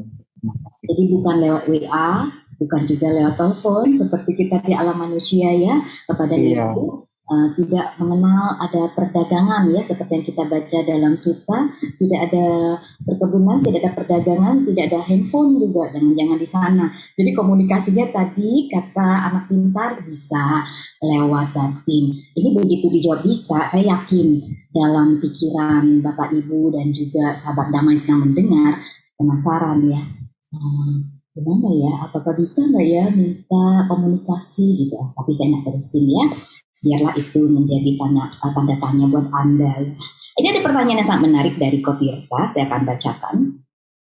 Bulan 7 ini katanya adalah bulan di mana makhluk-makhluk itu dilepas, maka disebut bulan hantu, ghost month. Ini mitos yang berkembang di masyarakat kita. Nah, ini pertanyaannya saya mau tanyakan dulu kepada anak pintar. Apa iya di bulan Cip Gue, bahkan orang tua zaman dulu, termasuk orang tua saya, mama saya kelihatannya juga ikut nonton kan, suka dipesenin. Pokoknya kalau bulan Cip Gue itu, Cip Gue, wah jangan pergi malam-malam, pulang jangan malam-malam. Kalau lewat perempatan, misalkan lagi lewat, ini saya sering dengar dari orang tua zaman dulu, kita klaksonin, titing gitu, jadi supaya minggir. Jadi saya kepengen dapat penjelasan nih dari anak pintar ya, apakah betul di bulan 7 ini Cik Gue ini Jam Loong lagi berbaik hati? Ya udah, yuk bebas semua, boleh main, boleh jalan, boleh balik ke rumah, kunjungin sanak saudara. Apakah seperti itu? Silakan anak pintar. Iya. Bulan Cit Gue Pua itu biasanya banyak cerita-cerita atau mitos serta pantangan yang dikaitkan dengan bulan hantu ini ya. Ada juga yang mengatakan bahwa di bulan ini para hantu berebut makanan dan pintu neraka terbuka seperti itu. Game Loong seperti tadi Susi bilang, Game Loong lagi baik gitu, libur 1 bulan telah tiba. Pulang-pulang bawa dia Jam Loong nggak anak pintar? Oh tidak. Oh tidak. Nah jadi ada juga yang bilang mereka mencari keluarganya untuk meminta bantuan ya, seperti minta makanan dan minuman. Biasanya kalau di Malaysia, di China atau dengan tradisi Chinese yang kental, mereka memberikan persembahan di jalan-jalan seperti itu ya. Yang kita tahu ada makanan dan minuman, misalkan jangan ketendang gitu, nanti hantunya marah seperti itu ya. Nah jadi kadang seperti cerita-cerita ini, menurut penglihatan saya, semua arwah memang pada bulan ini bukan dilepas ya, terundang seperti itu, karena banyak di tempat-tempat di dunia ini banyak yang mengundang mereka membacakan doa-doa seperti itu, memberikan persembahan, jadi mereka lebih banyak terundang. Jadi untuk bagi yang bisa merasakan memang terlihat lebih banyak di bulan-bulan seperti ini. Tapi pada dasarnya di bulan-bulan lain pun mereka tetap ada dan mereka masih berkeliaran di sekeliling kita. Maka dari itu kita harus melakukan pelimpahan jasa setiap saat, tidak hanya di saat bulan ini saja, seperti itu. Baik, terima kasih atas penjelasan dari anak pintar ya. Dan juga Bapak Ibu, ini antusiasmenya juga saya pribadi apresiasi ya. Jadi Bapak dan Ibu ternyata memiliki rasa ingin tahu yang sangat besar sekali. Karena pada umumnya pada saat wihara ataupun cetia ataupun ada organisasi yang melakukan talk show seputar arwah, hantu, gentayangan, dan lain-lain, lebih banyak orang tertariknya itu adalah mengetahui dari sisi mistisnya saja. Tetapi malam ini saya yakinkan kepada Bapak Ibu dan seluruh sahabat Dhamma, penting buat kita untuk mengetahui dari sisi alam lain, seperti yang banyak kita dapat insight dari anak pintar, namun penting banget juga buat kita semua sebagai umat Buddha, sebagai siswa-siswi dari Sang Buddha Gautama, untuk mendapatkan pandangan dari sisi Dhamma yang dibawakan dan juga dijelaskan oleh Yang Mulia Biku Dhamawudu kepada kita semua. Dan sekarang saya akan membacakan pertanyaan yang berikutnya yang ada di Facebook. Ini dari Ibu Trisarima. Ada pertanyaan yang menarik. Namo Buddhaya, selamat malam Bante, anak pintar dan Cisusi izin bertanya. Apakah sama kondisi orang terlahir karena dia mendonorkan organnya? Misalkan dia donor organ mata, itu meninggalnya sama nggak kondisinya seperti yang tadi anak pintar jelaskan, ada orang meninggal karena tidak wajar ya, dia kan terlahir dalam keadaan cacat misalnya. Nah kalau ini dia mendonorkan mata, apakah dia akan lahir dalam keadaan buta karena matanya didonorkan? Nah, boleh berdasarkan penglihatan dari anak pintar, apakah demikian adanya? Iya, kalau mereka mendonorkan matanya, berarti mereka mempunyai tujuan yang baik ya, mempunyai perbuatan yang baik, dan tentu hasilnya akan baik pula. Jadi misalkan dia mendonorkan matanya dengan tujuan yang baik, maka jika mereka terlahir kembali, mereka tidak apa namanya, tidak terlahir dengan kondisi mata yang tidak ada ya, karena mereka membuat suatu hasil kebajikan. Lain halnya jika mereka ditusuk matanya seperti jadi hilang matanya, mereka akan mati dengan tidak wajar seperti itu. Karena dari itu mereka bisa terlahir dengan keadaan mata tidak ada. Jadi seperti itu dengan tujuannya. Kita lihat tujuannya baik atau tidak seperti itu. Terima kasih. Baik, terima kasih anak pintar. Jadi terjawab ya, tentunya berbeda yang mendonorkan dengan alasan berbuat kebajikan dengan yang meninggal secara tidak wajar. Ini ada pertanyaan, saya akan minta kepada Yang Mulia Bante untuk menjawab dari Ceni Kusai. Izin bertanya, apakah mereka yang terlahir di alam peta itu karena kemelekatan mereka sendiri? Jadi ketika mereka akhirnya bisa melepas kemelekatan duniawi, mereka bisa terlahir di alam berikutnya, atau karena mereka memang harus menjalani hukuman. Sehingga kalau masa hukumannya udah selesai, baru bisa lahir di alam yang lebih baik, Bante. Jadi ini kayak lagi dihukum, nggak boleh kemana-mana. Ntar kalau masa hukumannya selesai, oke, bebas, boleh berkeliaran. Bante, silahkan menjelaskan.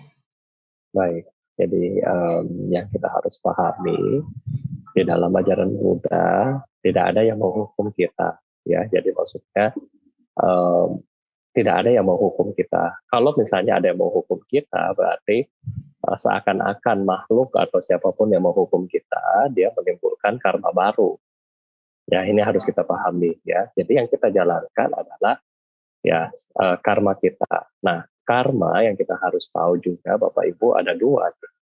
Ya, karma ini adalah yang selalu orang pikir adalah karma ini pasif. Oh, saya sudah lahir, ya sudah begini aja karma saya. Bukan. Karma yang kita harus tahu adalah cause and effect. Bagaimana karma ini adalah sifatnya aktif. Ya, sehingga sifatnya aktif, kita harus berusaha. Kita berusaha. Ketika kita tahu bahwa kita terlahir menjadi misalnya orang yang secara ekonomi rendah, kita harus berusaha menjadi orang yang kaya. Kalau orang sudah lahir di keluarga middle, berusaha lagi tambah kaya. Kalau orang sudah lahir di keluarga kaya, terus dia tak ngapa-ngapain, bisa turun lagi dia. Jadi karma itu adalah aktif. Bagaimana kita menciptakan, create sesuatu yang kita lakukan sekarang untuk masa depan. Ya. Nah, dalam karma, sehingga kalau kita bilang karma ini aktif, harus punya visinya. Visinya ini apa? Bijaksana dan welas asih. Nah, kalau kita punya bijaksana dan welas asih dengan posisi karma yang tadi, maka akan membuat kita lebih bahagia di masa mendatang. Nah, jadi sekarang adalah bagi mereka yang lahir di alam peta karena kemelekatan, sehingga bagaimana cara untuk membebaskan dirinya, ya. Kemelekatan ini kita bilang seperti kita bikin mungkin bola salju ya, dari kecil lama-lama dia sangat besar. Nah setelah jadi sangat besar tentunya sangat susah untuk dikecilkan kembali ya. Nah karena kenapa? Karena kita sendiri yang buat ini jadi besar, sehingga kita sendiri yang harus mengecilkan.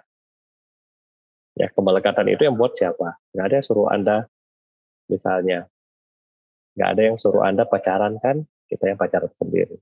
Nggak ada yang suruh kita main game kan, kita main game sendiri. Jadi inilah yang menyebabkan kita sendiri yang melekat ya. Jadi harus siapa yang melepaskan kemelekatan adalah yang membuat kemelekatan, yaitu diri kita sendiri. Nah, sekarang untuk melepaskan kemelekatan kita, ini bagaimana? Tentunya harus punya kesadaran, harus punya kebijaksanaan, harus punya tekad. 3. Bante kasih contoh.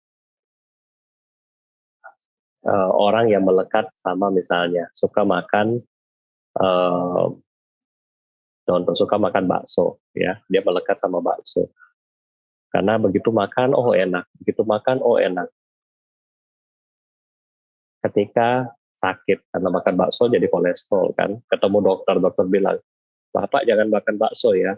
Oh iya dok, iya nggak makan lagi karena dapat obat. Habis pulang minum obat, lihat kayaknya sudah oke nih, besok makan lagi, sakit lagi, besok makan lagi, dan seterusnya. Nggak akan tuntas. Karena kenapa? Sebabnya nggak diselesaikan. Ya.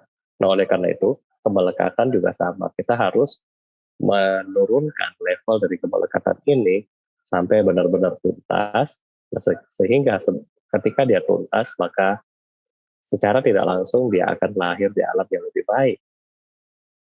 Ya, sekarang kita bilang mungkin Edward juga kemarin saya sempat tanya kepada sudah tersebut nama ya, ke anak pintar ya. Bante sebut ke anak pintar. Anak pintar kalau hari biasa Bante Ehipasiko coba ya. Dengan apa? Ehipasiko kita pakai sistem daripada dupa. Dupa mana yang mengundang mereka lebih banyak ya. Ada dupa Gaharo atau Cendana. Kemarin coba 2 hari kemarin. Kemudian ada juga kalau sesi baca parita atau sesi meditasi. Dan jawabannya sama ternyata ya, Cisusi ya. Jawabannya ketika meditasi yang datang juga sedikit. Ternyata sama dengan keluarga di rumah ya. Ketika meditasi kabur semua. Sama, makhluk juga sama. Kabur ya Bante? Ya ternyata sama, anak pintar yang bilang. Jadi ternyata kemelekatan sangat susah. Bahkan sudah meninggal pun masih dibawa. Ya, masih dibawa. Masih susah. Kadang-kadang kita bilang, ayo sini sembahyang. Tapi ya kalau mereka nggak mau dengar, mereka nggak mau datang, ya Bante mau bagaimana? Ya kita suruh dia sembahyang pun bagaimana? Nggak bisa paksa. Kemelekatan harus kesadaran sendiri. Sama seperti Bante kasih tahu kepada Bapak Ibu, ayo meditasi, ayo menjalankan sila, itu harus dijalankan sendiri. Nggak mungkin paksa Anda ya. Kalau mungkin Bapak Ibu yang masih memiliki badan, gampang ya, Anda bisa secepatnya memperbaiki diri. Tetapi kalau misalnya yang sudah tidak punya badan, ini lebih susah. Bante mau cari kemana? Ya sudah susah mau cari kemana ya. Kalau Anda masih punya badan, at least Bante bisa WA, ayo meditasi, ayo. Tapi kalau sudah tidak punya, mau cari bagaimana? Nah jadi di sini adalah bagaimana kita breakdown kita punya kemelekatan ini. Ketika kemelekatan kita berkurang, ketika ini menjadi sedikit, ini sangat gampang buat kita lahir di tempat yang lebih baik. Ya, terima kasih. Baik Bante, terima kasih Bapak Ibu dan sahabat Dhamma. Sekali lagi ya dapat sentilan dari Bante bahwa kalau dibilangin sesi meditasi, ada kabur, ada yang main game, bahkan sampai terpaksa nih harus dibikin flyer sebelum kita memulai untuk kebaktian, itu dibikin flyer yang cara ikuti kebaktian online yang benar, tidak sambil tiduran, tidak sambil bermain HP, tidak sambil macam-macam. Ya, apalagi meditasi tadi menarik juga yang Bante sampaikan, di dunia lain, di beda alam sama kita, mereka dalam tanda kutip Mohon maaf dulu ya, sama Badungnya sama kita ternyata ya lagi diminta sesi baca parita dan meditasi, kabur yuk gitu ya, ngajak teman-temannya juga nggak tuh anak pintar waktu ngajak pergi gitu ya, bahkan kamu bisa lihat nih kata Bante waktu yuk nih Bante mau baca parita atau mau meditasi, kaburnya sendiri-sendiri atau ngajak teman. Iya bisa jadi ya, karena mereka kan satu satu geng gitu ya. Ayo, aduh meditasi malas lah. Ya, ya, ya. Baik. Jadi itu Bante tadi juga sampaikan menjawab pertanyaan tadi hukuman ya. Nggak ada yang menghukum kita dalam Buddhism ya. Jadi tepat sekali ya Bante sudah sampaikan. Kita punya kesempatan yang luar biasa sekali terlahir di alam ini. Dan kita sering banget mengulang-ulang ya yang bante-bante ataupun pada saat sangha mengadakan acara atau upacara biasanya suka disebut kama yoni, kama bandu, kama patisarana.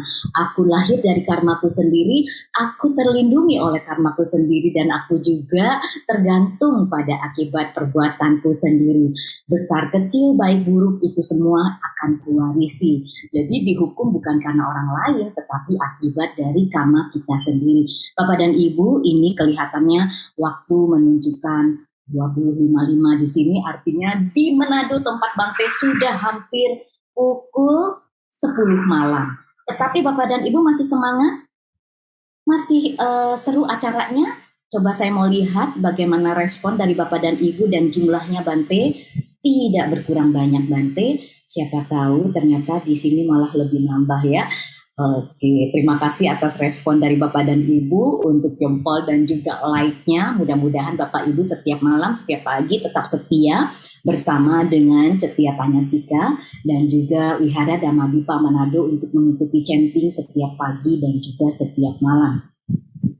Dan saya ada pertanyaan lagi, ini di YouTube dari Ibu Failin Valentina. Namo Buddhaya, selamat malam Bante. Anak pintar dan MC. Jika seseorang bertanya kepada Kongco, apakah itu termasuk musyrik karena percaya kepadanya? Nah, jadi ada yang suka nyembah-nyembah ya, tadi mungkin mirip dengan pesugihan, nanya-nanya. Apa akibatnya buat orang yang suka bertanya-tanya pada arwah-arwah ataupun pada leluhur seperti itu? Nah, kali ini saya mau bertanya kepada anak pintar. Dampak positif ataupun negatif ya, kalau ada positifnya, tapi kalau memang nggak ada silakan diceritakan akibatnya yang tidak baik bagi yang menanya ataupun yang menjawab, silakan. Iya, untuk menanyakan pada hal-hal seperti itu, jadi ada banyak kemungkinan ya. Bisa saja yang kita tanyakan adalah seorang dewa yang tingkatnya rendah seperti ya. Bisa saja mereka adalah para asura atau bisa saja mereka makhluk peta yang memiliki kekuatan tertentu. Kalau kita boleh saja untuk mempercaya seperti itu, tetapi dalam konsep nanti mungkin mohon Bante bisa menjelaskan dalam konsep Buddhis kita percaya bahwa karma adalah pelindung kita sendiri. Kita mempunyai karma masing-masing. Jadi untuk hal seperti itu kita boleh saja untuk mempercayai, tapi lebih pentingnya kita dapat terus melakukan kebajikan sehingga karma baik kita dapat muncul seperti itu. Jadi tidak ada hal-hal yang bagaimana ya, hal-hal sulit lainnya. Jadi kalau misalkan kita mempunyai hal-hal kesulitan lainnya, kita terus menanyakan pada hal-hal seperti itu. Jadi pada intinya bisa menambahkan kebajikan. Untuk masalah percaya atau tidak itu tergantung dari masing-masing sendiri. Terima kasih. Baik, terima kasih anak pintar. Ini sih saya coba ya, ini ada umat yang bertanya, saya tidak tahu apakah sekarang juga bisa dilakukan atau tidak oleh anak pintar. Tapi ya saya juga mau coba, mudah-mudahan nanti kita sama-sama menanti jawabannya. Jadi gini anak pintar, ada yang minta tolong nih sekarang. Dibilangnya begini, bolehkah saya minta tolong tanyakan kepada Papa mau ngomong apa? Karena pada saat Papa di ICU, Papa sepertinya mau bicara tapi kondisi Papa yang sangat lemah. Nah, pada saat sekarang ini, Seandainya, ini saya mewakili secara general ya, jadi contoh pertanyaan adalah seperti itu. Tetapi saya mau minta tolong kepada anak pintar, seandainya pada saat sekarang ini di Wihara Dhamadipa Manado, ada arwah ataupun leluhur yang datang berkunjung, dan apakah di antara mereka ada yang mencoba mau menyampaikan sesuatu kepada sanak keluarganya? Ya, mungkin anak pintar sih tahu ya siapa keluarga yang dituju, namun rasanya jangan disebutkan kali ya. Nanti antara yang disebutkan itu bisa kesenangan, bisa juga ketakutan. Silakan anak pintar.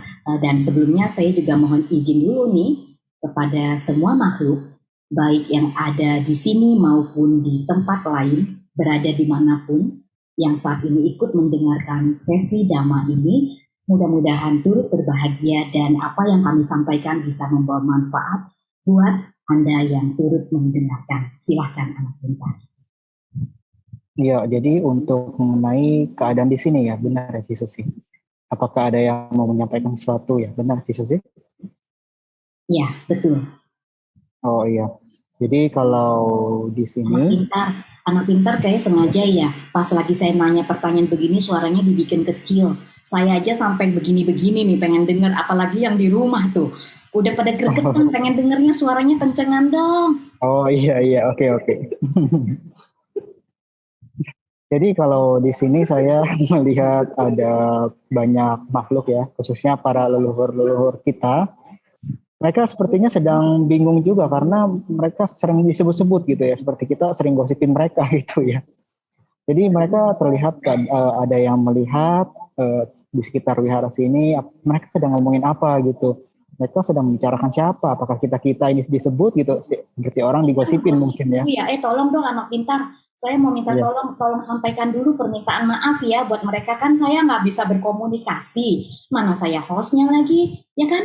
Jadi saya minta tolong dulu ya. Tolong anak pintar sampaikan kepada mereka. Saya mohon maaf kalau ada salah sebut atau ada salah omong gitu. Makasih. Oh iya, nggak apa-apa. Ya jadi seperti itu.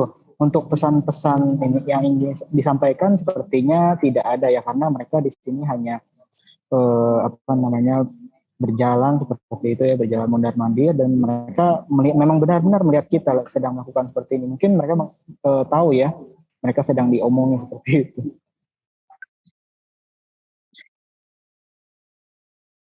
Iya. Jadi reaksinya adalah mereka tahu kita sedang berbicara, atau ya jangan pakai kata gosip lah ya, kan kita berbicara di depan mereka, tidak di belakang. Jadi kita sedang membahas, berdiskusi. Ya judulnya juga bersahabat dengan arwah di bulan Cikue. Temenan gitu ya, hopeng. Ya, jadi supaya kita punya rasa yang muncul, bukan rasa takut ya Bapak Ibu, tapi bagaimana kita mengembangkan cinta kasih dan juga bisa memberikan pelimpahan jasa nantinya kepada semua makhluk yang turut mendengarkan. Jadi pertanyaannya terjawab ya untuk Bapak atau Ibu yang tadi bertanya apakah Koko ataupun anak pintar ini bisa berkomunikasi nggak dengan para leluhur? Jawabannya adalah bisa. Dan beliau sudah menyampaikan kepada kita beberapa fakta yang menurut penglihatan beliau saat ini sedang terjadi di Wihara Dhamadipa Manado. Dan ini saya akan lanjutkan lagi kepada pertanyaan yang ada di YouTube. Dari, ada yang bilang seru Ci Susi, seru lah pokoknya kalau setiap Anyasika ngadain acara, apalagi kalau narasumbernya secara dhamma adalah Bante Victor, dan ditambah dengan special guestnya yang mirip-mirip anak pintar, dan yang hostnya saya, pasti seru. Ini namanya kebangetan ya, promosi banget ya. Oke. Itu lewatkan saja. Jadi ini Bante dan anak pintar izin bertanya. Zaman dahulu ada tradisi panggil arwah. Misalnya seorang anak melalui manusia yang katanya punya kemampuan untuk memanggil arwah, untuk memanggil mamah dari anak tersebut. Ya singkatnya gitu ya. Ini saya mau tanya secara dhamma dulu nih kepada Bante. Bante, sebenarnya dalam Buddhism itu diperkenankan nggak kita itu manggil-manggil arwah gitu Bante? Silahkan Bante.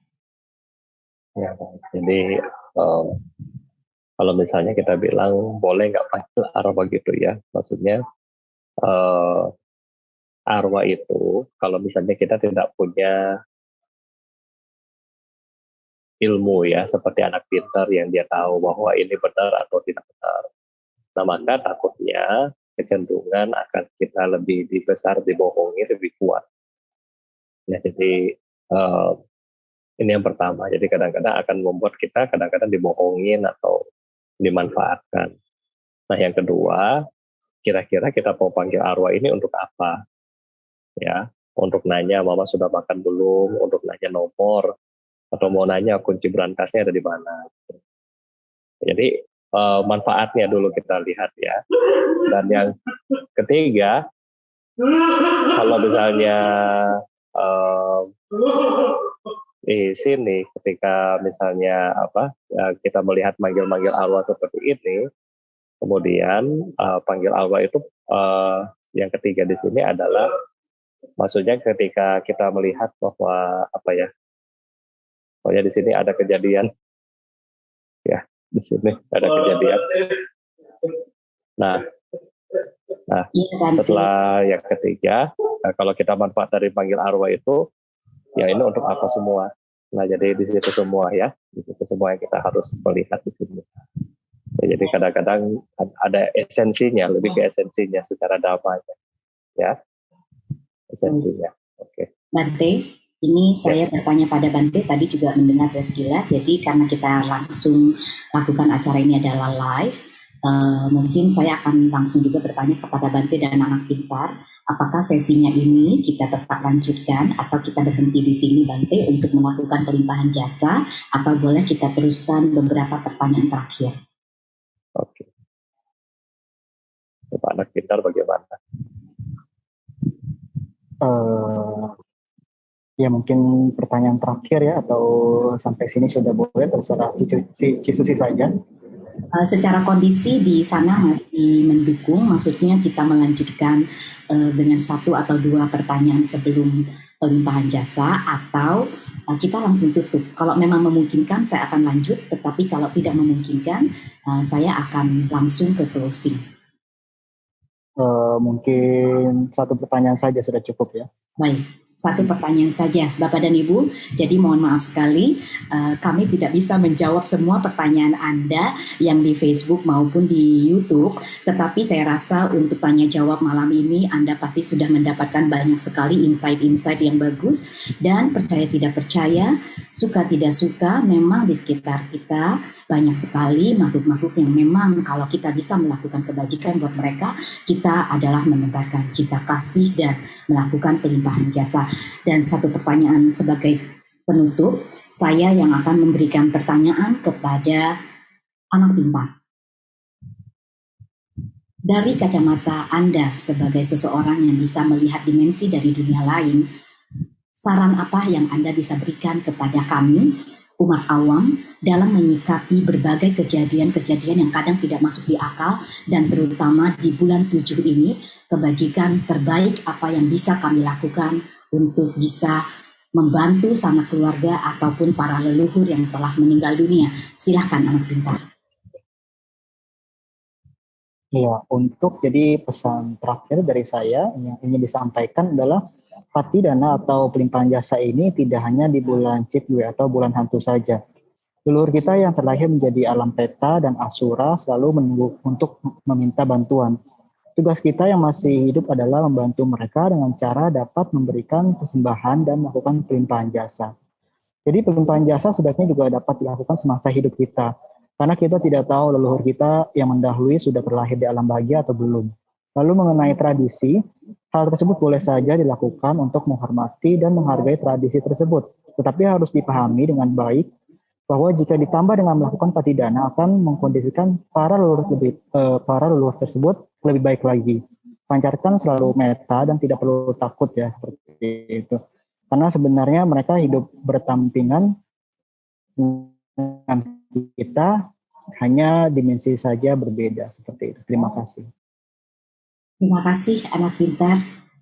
Saran yang sangat luar biasa sekali untuk kita semua ya. Tetap bijak untuk melakukan tradisi dan juga melakukan pelimpahan jasa bukan hanya di bulan Cikul atau bulan 7, tetapi setiap saat, setiap punya kesempatan kita melakukan pelimpahan jasa.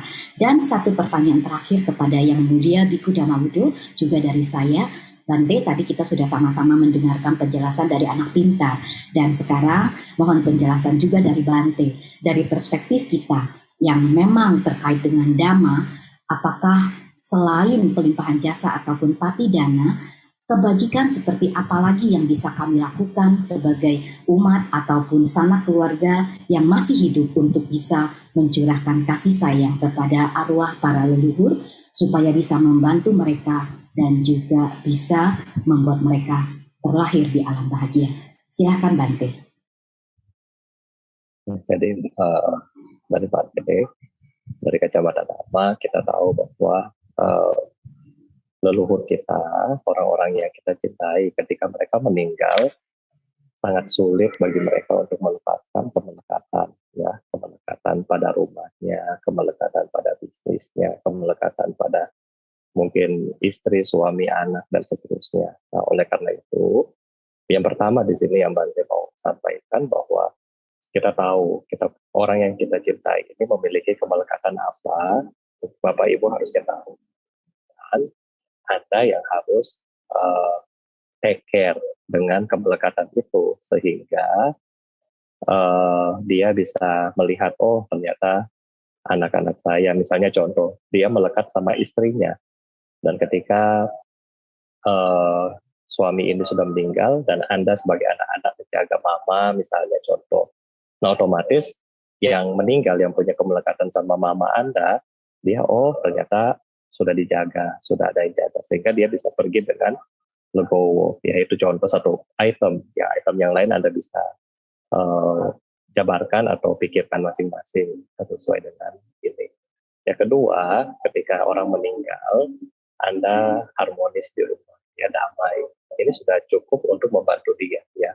Walaupun mungkin Anda belum tahu cara pelimpahan jasa, tetapi ketika Anda sudah damai, harmonis di rumah, tidak ribut harta, nah yang meninggal itu sudah cukup tenang, ya. Dan yang ketiga, kita usahakan berbuat baik untuk setiap saat.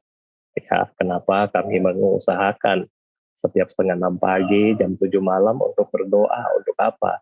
Untuk membantu semuanya, membantu diri Bante, membantu kita yang masih hidup, dan membantu mereka yang sudah meninggal. Karena dengan doa, dengan kebajikan yang kita perbuat, kita mencintai diri kita. Dan cinta diri kita ini, kita bisa membagikan jasa pahala ini kepada mereka-mereka yang sudah meninggalkan kita. Dengan cara itulah sama-sama kita membawa kebahagiaan dan manfaat buat banyak orang. Ya, jadi ini yang harus kita lakukan. Yang ketiga, yang terakhir adalah bagaimana Anda mempraktekkan Dhamma. Dhamma akan melindungi siapa yang melaksanakannya. Oleh karena itu, pastikan Anda terlindungi, pastikan Anda jangan lengah, jangan goyah, seperti Anda pakai masker. Ya, kalau Anda pakai sampai buka masker akan membahayakan Anda. Tetapi kalau selama Anda tidak lengah menggunakan masker, Anda akan fine-fine aja.